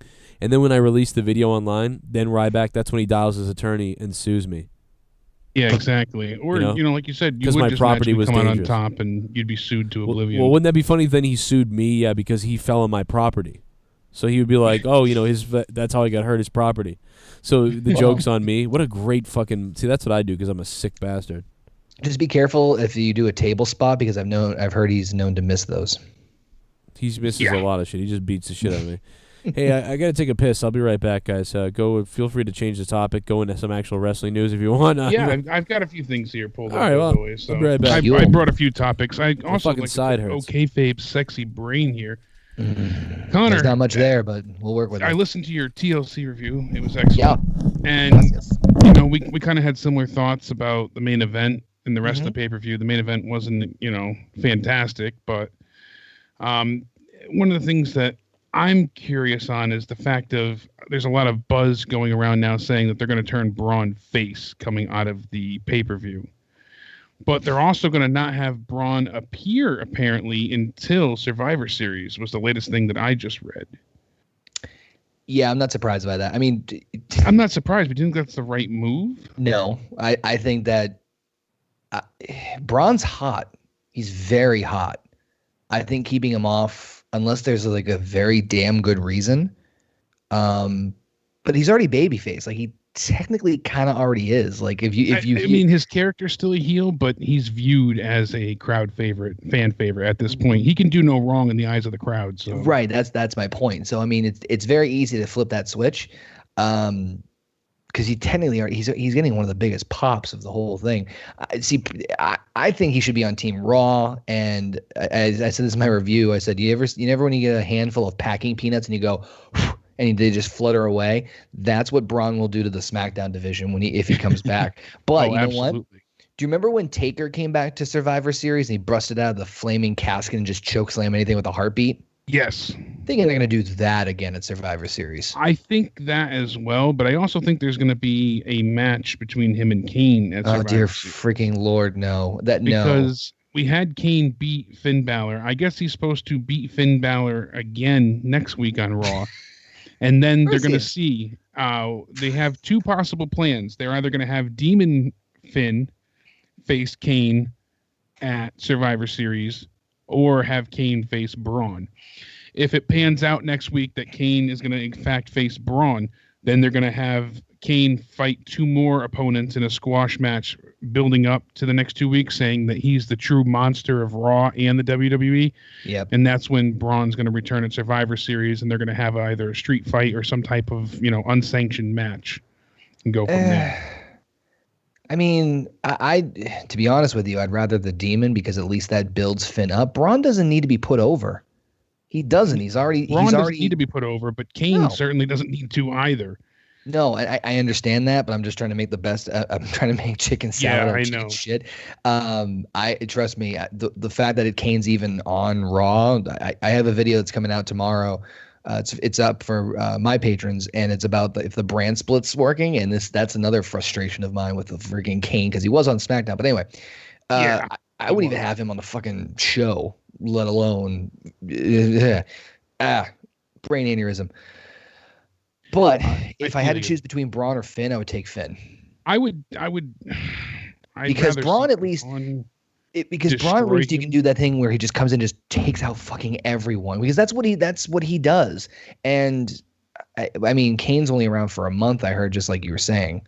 Yeah, it's supposed to be up until Survivor Series, which is going on. If Kane was going to stay around, then I'd rather see, Demon Finn take him out. But if he's going to be gone after, Survivor Series, then I want to see Braun take out Kane. I think that would be a good way to do things. He can then say that he is the true monster of the WWE himself. So, or I mean, with the promo that he cut on Raw, I think it's pretty obvious that they're going to go in that route where it's going to be Braun and Kane. Because the only thing I would do is I'd keep Braun out until Rumble. Yeah, I mean that certainly could happen as well. Have him come in at like number 20 and just take out 10, 12 guys. Yeah, the first 10 or 12 participants, and then, just go on from there. Gina made a great point, too. Congratulations on doing well in your midterms, Gina. She said, I love how Finn has 2 personas and people only think the Demon can win. And that's I'm so infuriated and just truly wholeheartedly devastated with the way Finn's been micromanaged and managed all in one breath.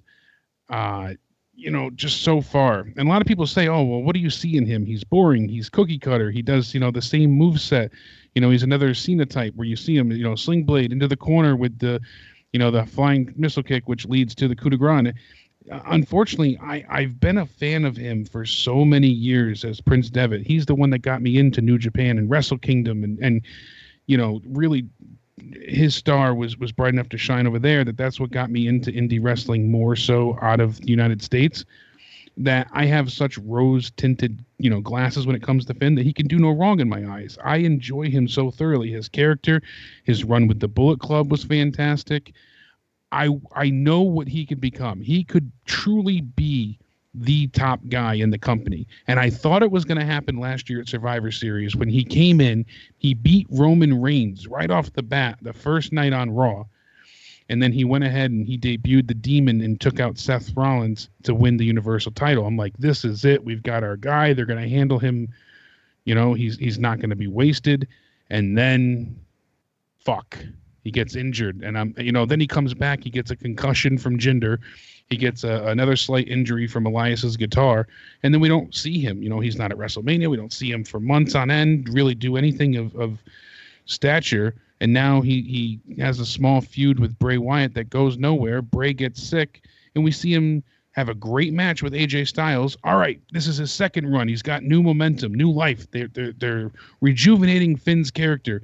Him and AJ, after the fact, they both agreed that there's going to be a second match. That they're calling it Too Sweet. So Finn and AJ Too Sweet. I thought that was funny. I like the namesake. Now he gets pinned clean in the middle of the ring, 3 choke slams by Kane. Fuck me, quit at this point. It's like you lose all hope for a second time in a row. All the true Finn fans are like, God damn it!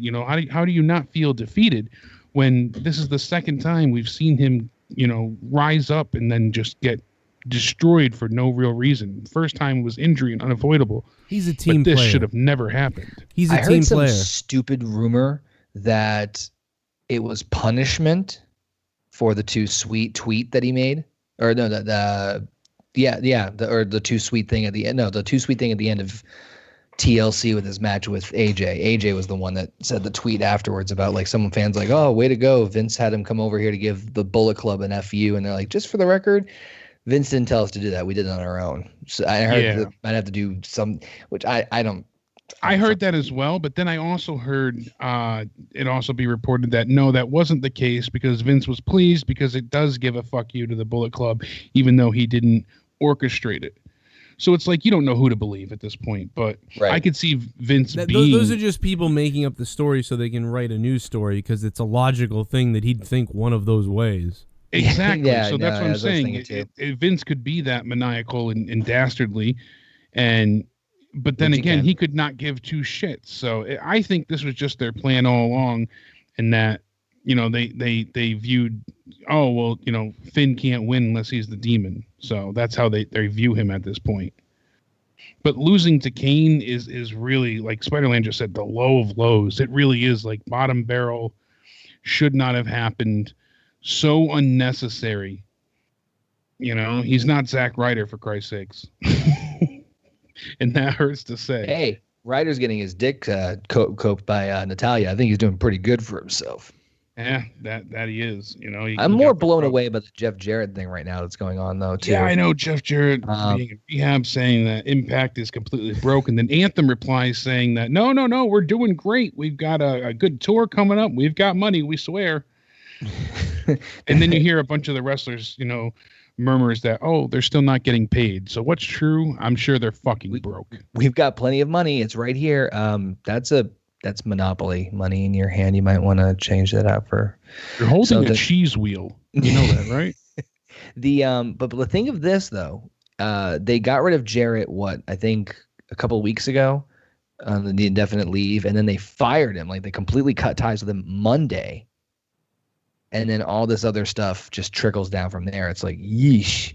Yeah, I really think that's the truth, though. I think they're broke as fuck, and they're trying to cut as many corners as possible. And, I mean, did you see everything with the way Global Force was handled, too? They had Bobby Roode on TV, and they're like, oh, it's 3-year-old footage, and they use the announcers to make it look like it's, up to date. And I am clearly not a business person by any means. Like, I did not go to college. I don't have a fucking degree. But there are aspects, like, just from a general business perspective that just blow my mind sometimes. Like, here's the thing with me. You bring in Jeff Jarrett, you're bringing in the Global Force name, you're merging all the championships, you're bringing it, and you're making it Global Force Wrestling presents Impact Wrestling, right? You would think before rolling out championships, Slammiversary, New Beginning, everything they've done, you would think the deal was inked, whether it be between Jarrett or the property of Global Force, that everything is all fine and dandy, hunky-dory, we can use it, blah, blah, blah. So if this were to hit the fan, they're protected and they can still but they're reverting right back to Impact. It's like, what the fuck is going on? Yeah, they literally just, it was like a swerve, Like that's a part that just blows my mind out of all this too. But then with whatever is going on with Jarrett too, is just another whole catastrophe in that regards. I just want to know what Dixie could have been great. I just want to know what Dixie Carter's doing now. What was that, Joe? I just want to know what Dixie Carter's doing now. Well, appearing on the network, remember? She showed up on Kurt Angle's thing. Yeah, but is she back? Yeah. Is she going to be on another thing? I don't think so. Who's actually I've been keeping my eye on is Billy Corgan. Mm-hmm. With the whole NWA thing. He bought NWA and. Mm-hmm. That's going to be. He says it's going to be a 20-year plan, so it's nothing's going to roll out instantly. Fuck? What's that? How does that even incorporate into any business ideal at this point? You know what, though? That's not going to work. He's clearly the guy, though. I mean, if you can't tell now that guy is clearly the guy that should have been in charge of almost everything. Right. I mean, I get your point, Jake, like 20-year plan. He's being cautious because of what the fuck he just went through.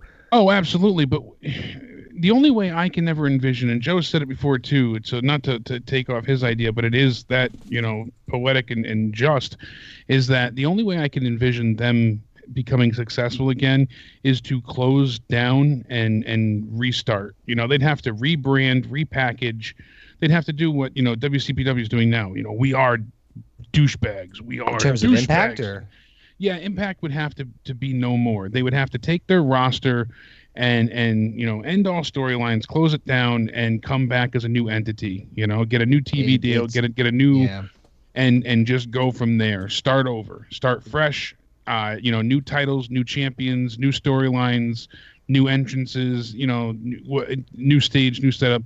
Just new name for the show, because there's such a rocky, tumultuous history with TNA, Impact, Anthem.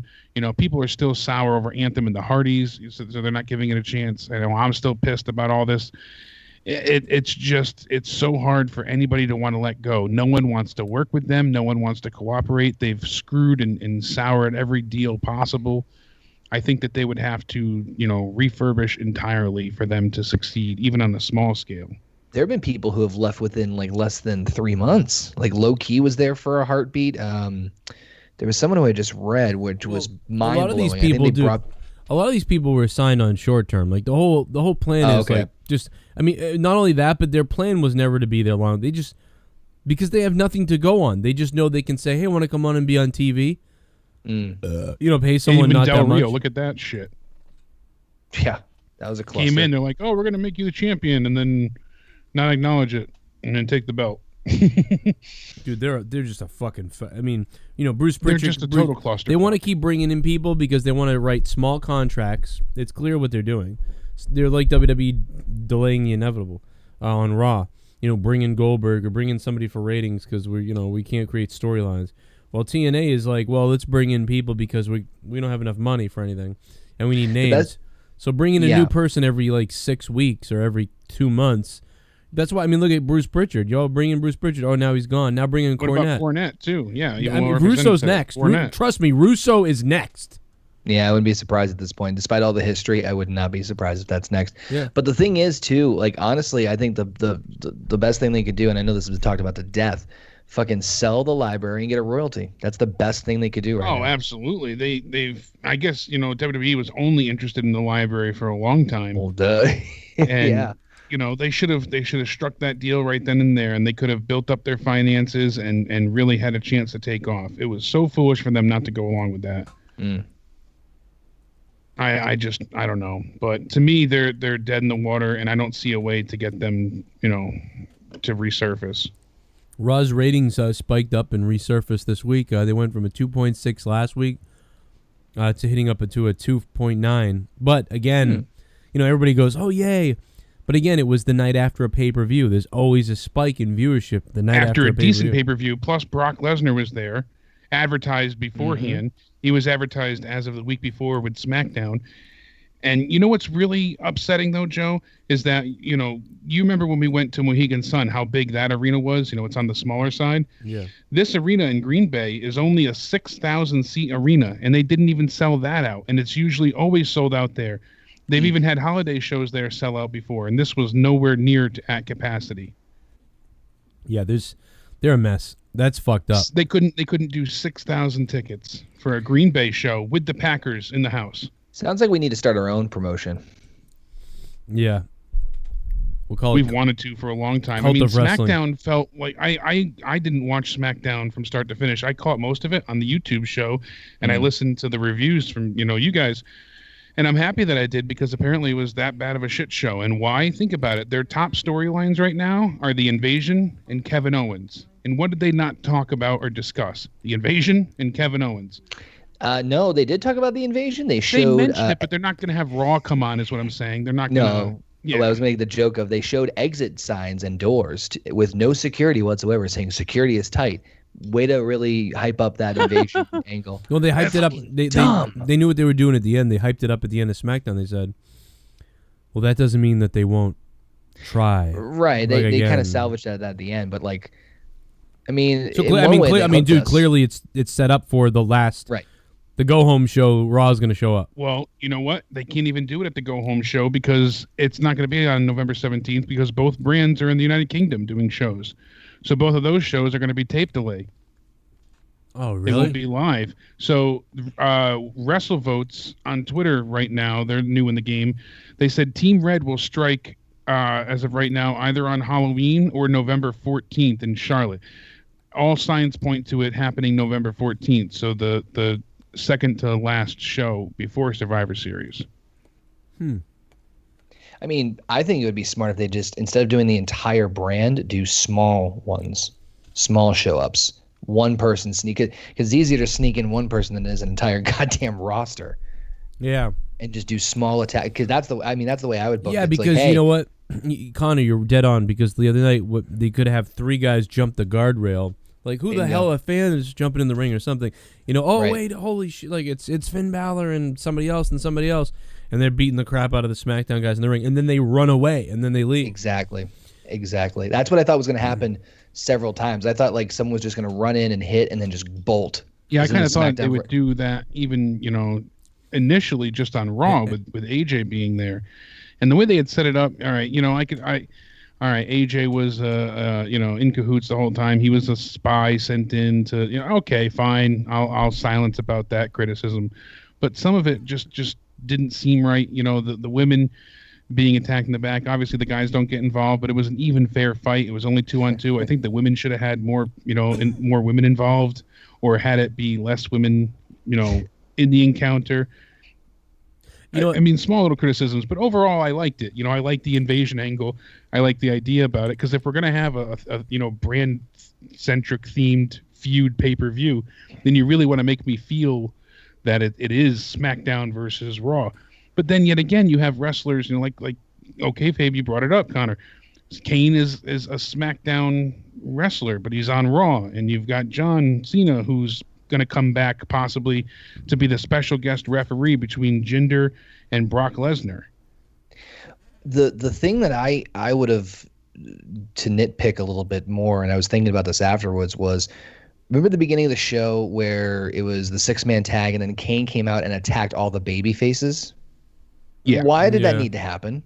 It didn't need to happen. I don't know, but that was perfect enough. They didn't, that right then and there showed KANE to be enough of a monster that he didn't need to pin Finn clean to get the message across. But I would have, I would have done the opposite. I would have had AJ attack Seth and Dean after that and say, SmackDown's coming for your ass. And then that's when you start it. Then you start like, wow, that was rather unexpected. Okay. What, because they obviously announced Raw versus SmackDown was going to be Survivor Series themed anyway at the very beginning of the show. Yeah. And then just roll into it from there, as opposed to like, that just stupid. It's just kind of stupid to me in that regards. But a lot of it lacks logic. I mean, you can just enjoy it, but once you start to break it down, it falls apart so quickly. Dude, and why not? Made Kurt Angle look like a fucking old man after he just wrestled a fucking TLC match the night before. Dude, he looks like a mess. He was so like hobbling in. Review. He didn't look right at all. He was like, they weren't even trying to hold him, and it was weird. You know, he had Alzheimer's. He looked like he had fucking Alzheimer's. Absolutely, he looked like a gigantic bald pussy. I mean, he literally looked. Man, incapable. Sometimes Angle is so good, and then sometimes he just seems so out of place. You know what they should do though? They should had a thing where like they're trying to attack Angle, like where like on SmackDown at the end of the night, Shane could have said, well, you know, they may try a few more times to get in here, but you know what I mean? We're gonna hit them hard where it hurts with their leader, Kurt Angle, or something like that. And then the next week on Raw, like what the fuck is Shane talking about? And the whole episode of Raw should be them trying to get to Kurt Angle. Like, seriously. And then eventually, towards the end of the show, someone's like, Kurt, you know, we just think it's too dangerous for you to be. We don't need you to be here. You know what I mean? You get out of here. Right. And then Kurt, so Kurt, just, you know, it's like, all right, and he's going to leave and stuff. And he's packing his bag up in the locker room. And, you know, there's like a noise or something, and you think he's going to get jumped, but it's just one of the guys like, hey, you know, this is for the best, and I know you don't want to leave and everything. And then Kurt's like walking to his car out back with his bags, and the fucking tires are all flat.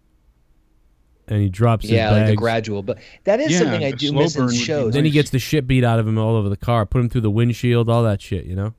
Right. Well, I mean, that's another thing that like we don't really see much in these shows anymore. And I hate saying, well, the Attitude Era did this, but one of the things they did do well was like gradually build to something, some like crescendo moment where you see little things like this. Do you guys remember when like Austin came back for like a referee match and they had like DX was like trying to like Austin's here, and they like left little clues. Like I think Billy Gunn got in a fucking bear trap or something like that. Like, and then they had like beer cans. Yeah, like, dude. That was clever because he it locked built him up in the the anticipation. That was awesome.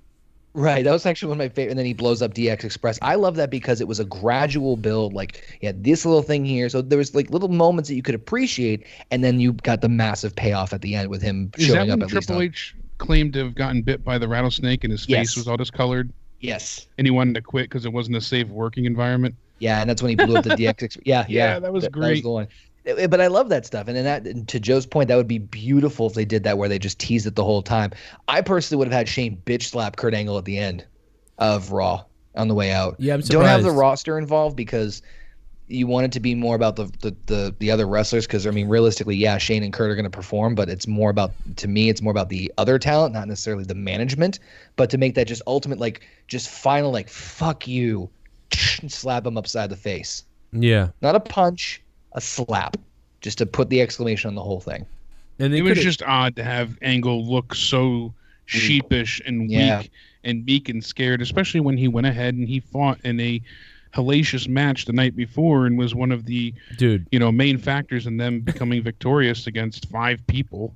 Did you not laugh when Seth Rollins jumped off that thing like a weirdo, like hiding? It took me a minute to realize what the fuck happened. I'm like, what the fuck? Right, me too. I didn't even notice how funny that was. I just watched it the other day again, and I started roaring, dude. Like, Seth Rollins thinks he's Batman. Legit, yeah. Like, go back and watch that. It was funny, but then Dean just comes out with a chair out of just absolutely nowhere. But I did love, the two that I loved the most was when New Day was approaching Apollo Crews and Titus O'Neil, like Titus Worldwide, and then like they beat the shit out of Titus, king up on him. And then the other one was when Chad Gable went after Jordan because New Day just cleared the path for me. They're like, you just see Biggie going like, oh, and he just storms right after him. I could not fucking stop laughing. Yeah, no one brings up Kofi Kingston in that crop top either. Oh yeah, what the hell was he wearing? But yeah, to hear them Titus Worldwide and kick his ass, it was great. So good. The beating on Titus was really funny too. Yeah, that's the thing though. Like that's what was messed up about that whole thing was, I don't know if this is supposed to be like serious or funny as fuck. Like, because to me it just came off. It came off like they were trying to be serious, but it was just funny as hell. Like or they like couldn't figure out which one they wanted to be. So like to me it didn't, like, in a weird way, like didn't work. It doesn't help when the New Day's leading. Yeah, exactly. Like, I mean, like with the invasion, like think about Stone Cold when he showed up that night and like WCW invaded and he showed up to beat their ass. When he stunned everybody, like 30 people. Yep. Like when you go back and watch that, even that is like kind of ridiculous and stupid. Like, but it's like, but when you watch it, it still feels like epic. It still feels cool in a way. But when you watch this, it's like the only thing think of the Kurt Angle milk truck thing, how silly that was. Remember when Sean Stasiak like ran in after him and he just bounces his head off the fucking... Yeah. That's kind of like this. Because I didn't even like that then. I remember thinking wasn't a big fan of that stuff. But this is like a meme. It's almost like a big, like they did all this and instead of thinking about, wow, Survivor Series and Raw vs. SmackDown, the only thing I'm thinking about is all the memes.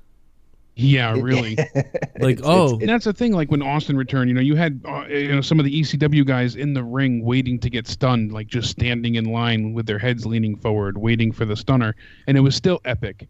The milk thing, yeah, that was still cool. This, I don't know. Why did Kurt Angle feel the need to run away when he saw the SmackDown guys coming down? Even though he's saying under siege, like he didn't say, "I'm gonna get you, we're gonna hurt you."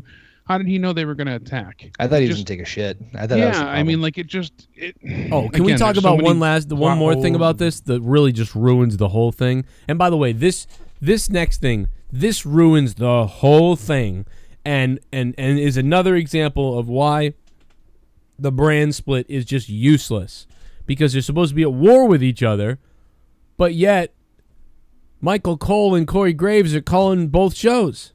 Right. Yeah. Oh no, SmackDown's here. That is so retarded. Like that's literally almost half of the passion and story would be the other guys being like, "How dare they come in here and like all this shit?" And then you got Cole and what? Like you couldn't call up 24 hours later, SmackDown attacked Raw. Like you fucking were there. Why didn't you bring in some new announcers? First of all, listen. Let me be selfish.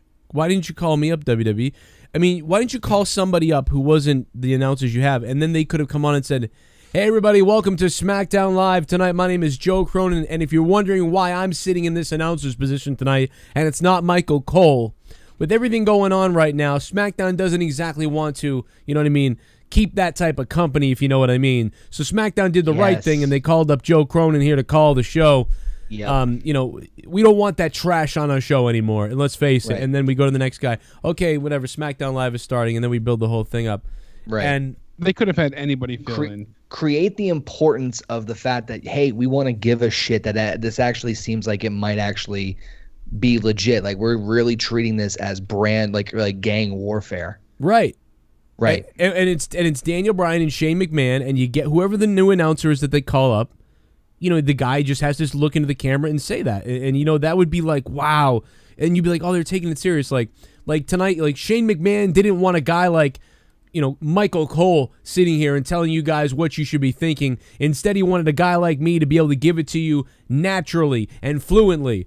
And we're going to make sure that those scumbags don't break in tonight to SmackDown, because we have the doors covered right now. Go to the cameras, and then they go to the camera shots, and it's like, what's going on? And the new announcer, and like, what are we calling them, scumbags, and the doors and the security? Like, there would be a feeling in the atmosphere like something's different tonight. Oh man, SmackDown would feel special then.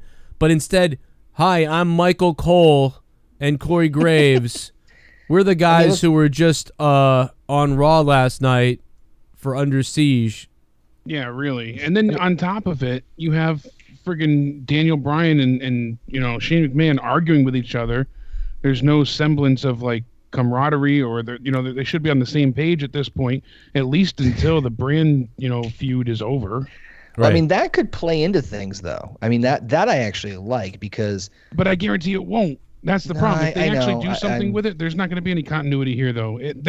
I'm with you there, but I can't give them, any semblance of hope or I can't extend that lifeline to them anymore, because I know that any nugget they give us, it's just going to be forgotten about, and they're going to call us stupid once again. Look at everything that happened with The Miz and Daniel. That built up to something monumental, and then it never happened, or guess what? It's in your head. They're going to have Shane and Daniel argue with each other, and it's not going to lead to a change. It's not going to lead towards Raw. If it does, then I'll eat my fucking shoe. But I guarantee it's not going to happen. I mean, the only thing I can think of that they're going to lead it to is that Daniel's going to let Raw in. That's it. Like he's gonna Shane's gonna be like, nope, SmackDown, Raw's not getting in. Daniel Bryan like, well, I gave him the key, slipped it right under the door. They are walking right into just take. Yeah, because every arena has a key, and but they would do something stupid like that. I'm not saying they would unguarded doors. They would do something stupid like that, though. I gave them tickets, like something like that. Yeah, they bought front tickets. Yeah, and even that is bullshit. That's why I said doing one. Yeah, but anyway, I get your point. Yeah, those small attacks would be fantastic. That's maybe they'll let them in. It'll be a trap on them. That'd be interesting too. Well, then it also doesn't piss away one segment. Like you can literally have a match.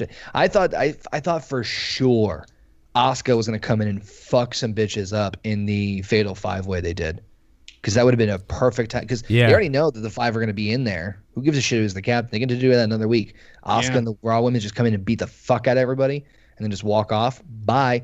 Who's going to retaliate? The men? Of course not. But how do you feel about this, Connor? How would you feel if Asuka lost and she was part of the 5-on-5 women's team? Would it be elimination? She wasn't the one, in the elimination. So even if she got counted out or disqualified, but she lost on the women's team, and she hasn't been pinned in a one-on-one match, so her streak's still intact. You know how they do that shit. There was rumblings going around. Joe and I discussed this after the pay-per-view and on Monday as well, that at one point in time it might even still be considered to have her on the 5-on-5 team. I don't think she should be there unless they know emphatically that she's going to destroy and kick ass and walk out of there, still undefeated. The problem is, and this always happens with undefeated streaks. Doesn't matter if it's Asuka, doesn't matter whoever it is when you built someone on an undefeated streak, sometimes that's all they become. And so when they lose, I don't think Asuka's going to fall into that same trap. Obviously, Goldberg is the prime example. But at first, whenever a new superstar comes in, they have an undefeated streak for God knows, a couple months. The concern is the booking after that. I think Asuka could be fine if they still carefully manage her. As far as losing at Survivor Series, I could totally see them doing something like that. I hope they don't, but they might, because but that's it's booked into a creative conundrum again. Do you have her lose, or where like there's an unpredictability in that way, even if it's like DQ or count out, or do you know the streak's going to continue, so you instantly know Team Raw is going to win? Yeah, because if Nia Jax isn't there and Alexa's going to be facing Natalya, Nia's supposed to come back before Survivor Series, I hear. We'll see. Supposedly. Let's, as of right now, Yeah, they're she's still not saying there. that Who do we she's have just for the taking women's time five off. for Raw. You know, They're still saying she's just taking time off. Like, yeah, I mean, 2 weeks. We'll see. You know, I hope that's the case. But It is who's weird. going to be on Team Raw for the women? We got Bayley, Sasha, Bayley, Sasha, Alicia Fox is the That's captain. fucking hilarious to me. Emma, and then it would Mickie have James? to be Mickie James, Asuka, or Nia Jax. Yeah, so Right. I don't know. It's Riveting. just yeah. I mean, we have an update on Roman Reigns' health saying this that Survivor he's Series, gonna I be couldn't give tested it. again. I couldn't Was give that a Joe shit about Survivor Series. I mean, I really. Survivor No Series one is so can, and pathetic. That's the problem. There's no interest in it. I don't I want to. want to. I want too. to actually give a shit, but it's Maybe Man, I they're kind making of it do. I hard. don't know. Yeah, wait. Why do they feel the need to insert John Cena in the title picture match to be a special That guest referee? That's fucking makes baffling. no fucking sense to me. I understand why they might want to do it, but as a fan, fuck that. They want to go ahead and have him come in. This way Jinder doesn't lose directly, without it being someone's fault. So Yeah. Jinder gets screwed by John, Yep. and that builds up their, angle to WrestleMania. Yep, that's exactly it. You nailed it. And that's why they want to do it. But come on, this match shouldn't even be happening in the first place. Not because I don't like Jinder either, but main champion versus main champion. Well, Either way, it devalues one of the titles. We knew You know this was going to Brock's not happen gonna lose. before the Cena thing. Remember in my video, and everybody, some people said this. It was just like, well, this is going to be some kind of fuckery because nobody can just lose this match. Like, there's going to be fuckery how in you this. could have one of the champions loses. Now, what did you just say about Roman and the mumps? Because we know Roman's had the mumps. By the way, we've been saying this for a while, and I don't know why all these wrestling sites have been like saying meningitis. Even yesterday, saying meningitis. And I was like, dude, it's been the mumps. Where have you been? Yeah, a lot of people are still saying viral infection or viral meningitis, and it is absolutely the mumps. It's been confirmed. And furthermore, WWE has been testing superstars for the illness on a weekly basis or daily basis. They're checking up, making them have blood work done. Meltzer confirmed that the company will reevaluate Roman Reigns this Monday, October 30th, to see if he's able to return to in-ring action. That means the Juggernaut could potentially miss Raw again if not cleared, but they're saying that even if he is cleared, their plan right now, there's a lot of drama backstage, Meltzer said, with a lot of people worrying about other superstars contracting the illness. So even if he's safe to come back and they clear him, they're still going to try and hold him off till Survivor Series. But it's said on a few different sites that he might even be held off of past Survivor Series. And they're like, oh, what does this mean for the Shield and the Shield reunion? And I guess they might just bypass the reunion entirely because the plan was to only have them stay together till Survivor Series. Right. You should just go. They should just go right back to Dean and scrap Seth. this idea all in all and just have them like referred to it every now and again. Like, yeah, we got each Dude, other's backs. Can we talk about how all this stuff is happening at the worst timing? Yeah, I was like just thinking the announcers for on SmackDown having to do the invasion angle on the same desks. Roman getting sick during the Shield reunion. Nia Kevin Jax Owens needing time off. Nia Jax leaving. Yeah, Kevin Owens. Well, he got back in time kind of, but Nia Jax leaving because she was supposed to have a match with Sasha, so that didn't happen. Neville leaving in the middle of a he was on SmackDown. He'll be on next week too. Nia leaving in the middle of she should have been feuding with Sasha, and Neville leaving in the middle of the Enzo push. And they had to reset it with Sin Cara, literally do the same thing with Sin Cara so it made sense. So they could How keep much is WWE stock right now? I'm just curious. No reason. Literally, it's not too bad. It's probably like $18 to $24. I forget exactly, but I know it made money on it. Like an arrow. Well, dude, it's so weird. The stock was at the same spot for a long time. I bought WWE stock at $9, and it went up to $35 that year. This was a couple of years ago. And I was like, man, if I had a lot of money and had bought 10,000 shares, I'd be rich as fuck right now. Well, just rebuy and then right around one of the WrestleManias, cash out. Yeah, Well, the thing is, that's when the peak's going to be. The stock isn't as volatile as it was before, which is too bad because it was doing this thing where it always went up and always went down. Always went up, always went down. That's right. I heard about this, yeah. And it was doing that for years. So if you were an investor, like every 3 months you should have bought a ton of stocks of WWE and then sold it again in the next 3 months when it went up, because that's what it was doing for 2 years. And now it's kind of stuck. It's kind of like always like 18, 19, 20, 22 and stays around there and doesn't move. So anyway, but you're right. This shit's all happening at the horrible worst time. Yeah, this is all the worst timing for everything. It's just like seemingly like, and there hasn't even been an injury yet. I'm surprised. That's the next thing. That's next. What was I was trying to remember. This is almost like, what was it? Was it 2007 or 2009 that had like a plethora of injuries? No, we just had it though. Like, didn't we? Like the WrestleMania before last year was awful. Oh no, you're right. Yeah, fucking 32. Yeah, you're right. Like everyone Everyone's get out. it. Like that was the one Rollins was. Oh no, well even last year, right? Was it last year? I don't even know. There was a lot of injuries last couple of years. No, I was at 32. WrestleMania 32. 32 was scarce. I was at 32. Because every champion from WrestleMania 31 was injured. Seth was that was injured. it, yeah. Cena was injured. Yep. Daniel Bryan, I believe, was out as well. Yep. Like it was just everyone at that point. That's crazy. Yeah, I mean, it was because then it was the year after that Seth was injured again, maybe, and we thought he was going to miss, and then he didn't miss it. And I really enjoyed that match. A lot of people, I don't know what it was. I got to go watch it back again, but I think I really liked the Triple H match. With Seth? Yeah, I thought it was good. I thought I liked it. It was kind of like it's weird because, dude, this is so weird. And I don't know why this premonition happened, but I remember we said before the WrestleMania happened, I said, this WrestleMania kind of reminds me of WrestleMania 8.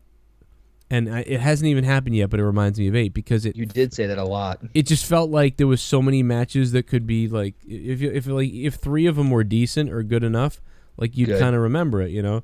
Right. Like Shane jumping off the cell was memorable. You know, the match wasn't the best. You know, Seth Rollins and Triple H had a kind of a clinic type wrestling match, kind of sort of Macho Man, Ric Flair, but didn't quite have the intensity that.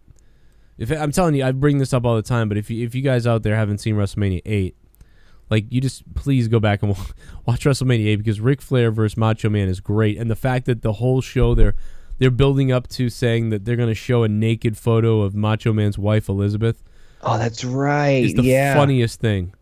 Like it's really Bobby funny. Heenan's like, you know, Gorilla's doing the intro. He's like, "What are you doing?" He's like, "I'm looking for the big drop down screen or whatever." Yeah, he was looking for where they're going to drop it from. That's right. And they never did though. But it's like they ignored it.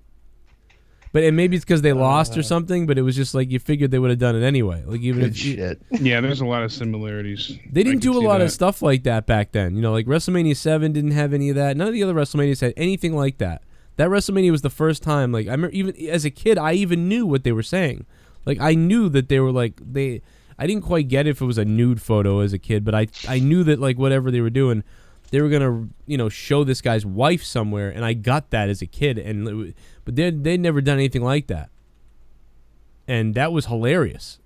And then what happened was not only was that match pretty damn good because they had so much hate. Like Mr. Perfect was like a scumbag. Like they were even after the match, they were like just shitheads to Macho Man.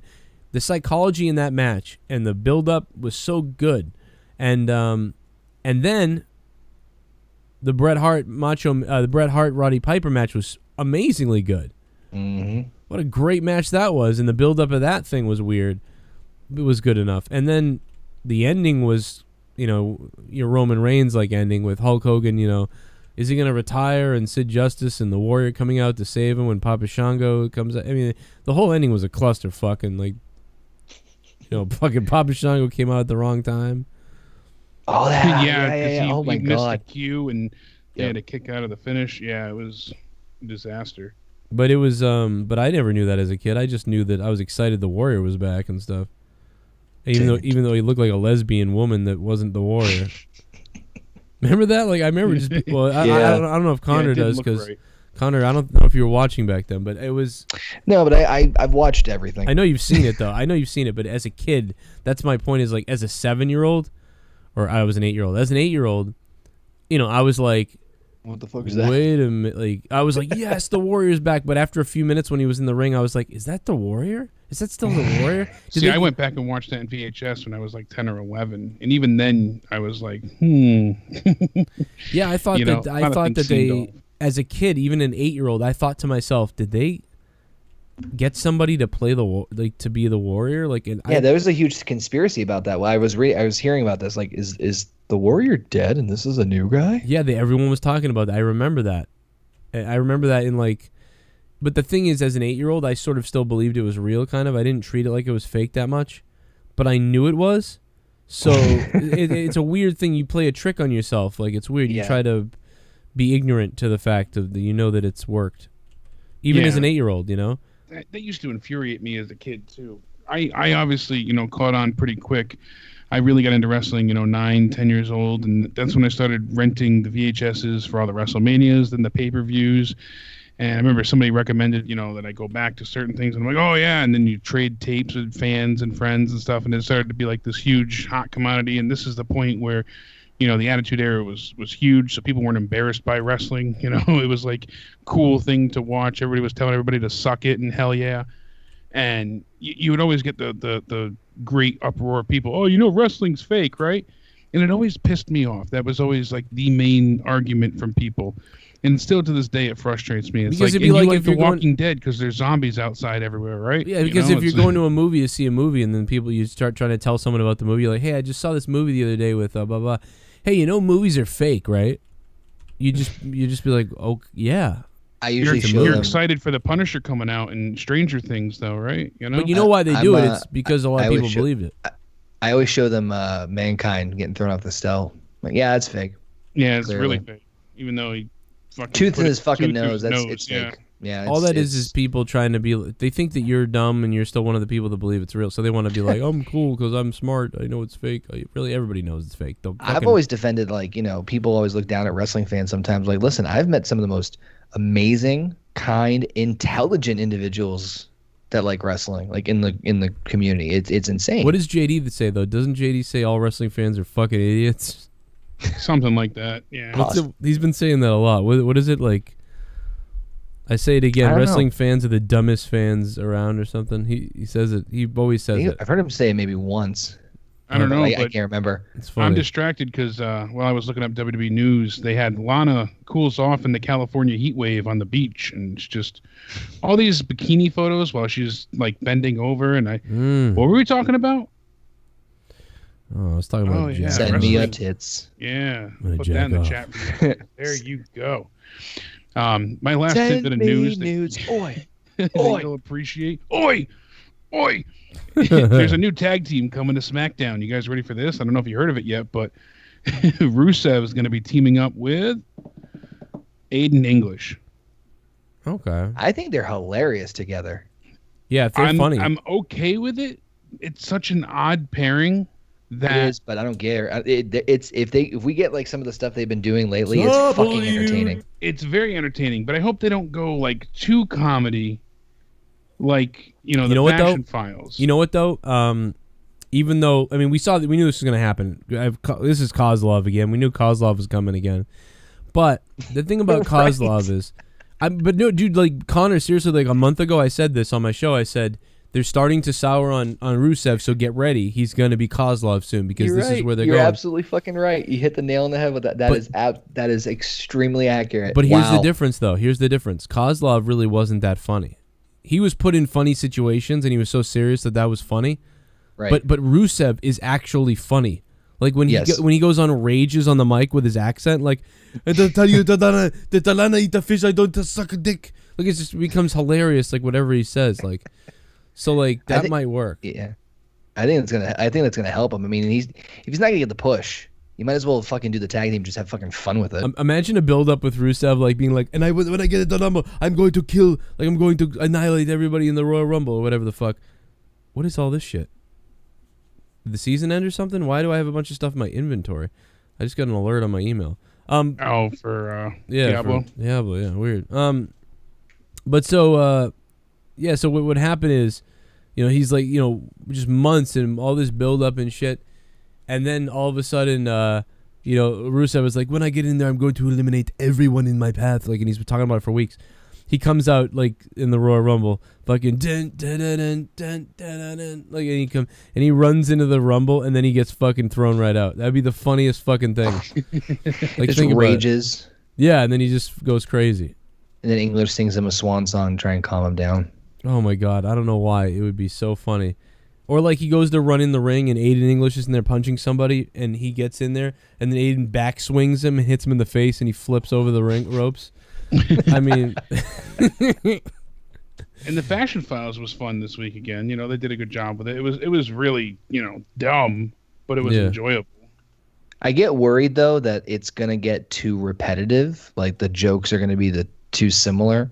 Like I enjoy them too, but I just worry that if we don't get a payoff soon, or at least a change in them in some way, then it might get. I mean, I like the fact that they added Ascension to it, but other than that, it's a little. I'm a little concerned that it might, like, if they add Rusev in English, I think I'd be highly entertained at that. Yeah. Oh yeah. Yeah, I think they're just at the point now where they really need to move on from this, you know, 2B case and get that done and over with. You know, get the Bludgeon Brothers out there, have them start feuding, and then go from there with a new case or a new angle, or, you know. What do the Bludgeon Brothers have against Cameras in the Woods? Seriously, it's what, like 3 of them now? Bludgeon Camera Brothers. We're the Bludgeon Camera Brothers. All right, we should get out of here. This is really late. I'm having a blast. Just talking another hour. Yeah, I always have a good time with you guys. I didn't even realize it was after 2. We started a lot later than usual. Well, the funny thing is too, the first 20 minutes of the show was like weird drama shit, and then we finally went into wrestling, but it's just kind of funny. Yeah, we covered a bunch of awesome topics tonight. We literally went through, you know, the whole spectrum of the YWC and wrestling as a whole. And I told Joe before, Connor, that I just randomly interrupted you while you were making a promo and hit you with a chair a few times. It was fun. I see your character in 2K18. I just I first saw it and I didn't know it was you, and then I saw the OKF on the shirt and I'm like, oh yeah, it's on. I forgot it had that feature, and you know what's funny? You just popped up in my career mode. I gotta get on there. Mm-hmm. Yeah, we gotta get you on there, Joe. My shitty creative character that I throw together for achievements. Hey, mine's not better than you. Like, how can I make this stand out? OKF. Brilliant. There we go. Now I'm cooking with, you know. OK Fiber. I'm gonna make it.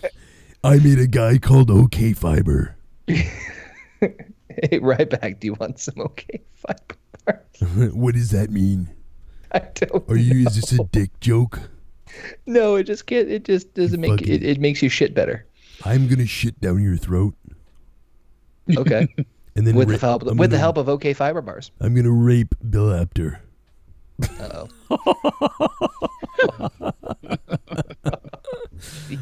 What the fuck? All right, guys. Listen, I'm going to hang up on Skype, and I'm going to end the show here.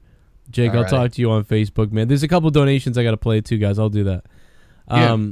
Thank you, guys. Good show. Jake, I'll talk to you on Facebook. Connor, I'll talk to you later, man. Love to do it next week again, too, and I'll coordinate it better instead of...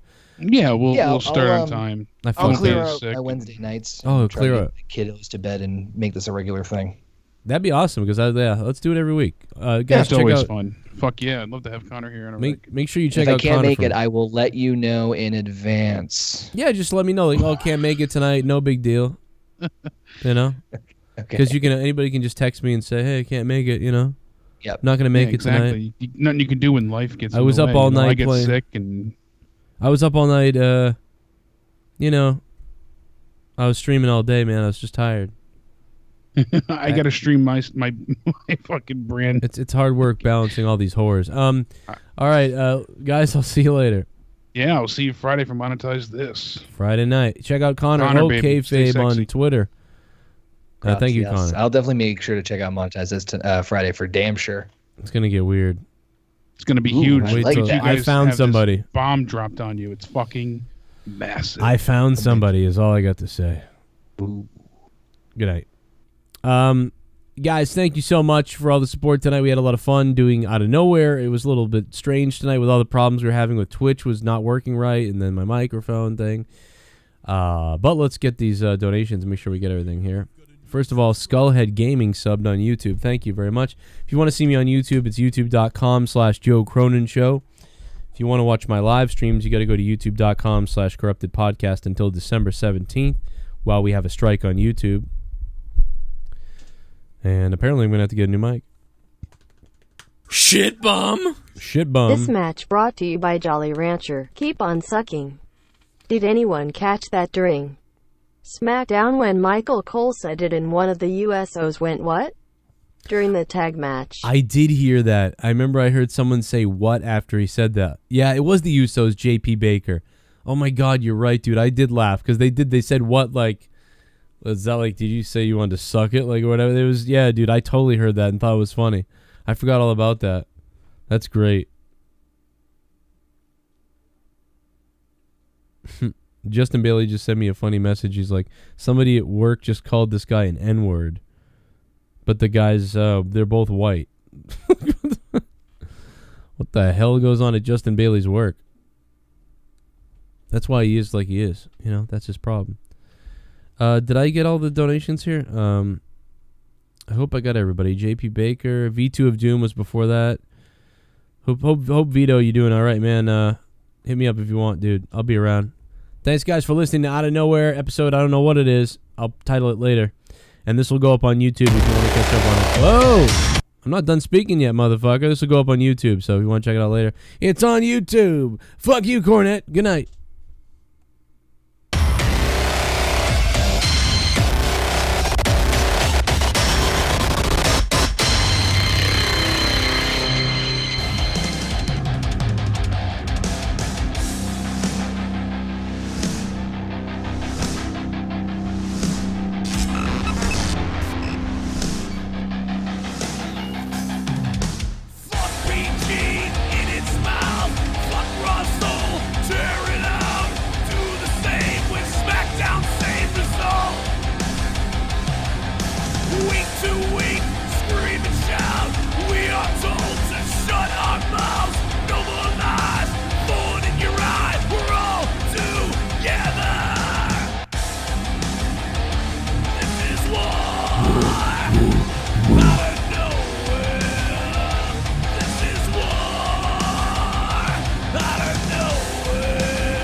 This is war.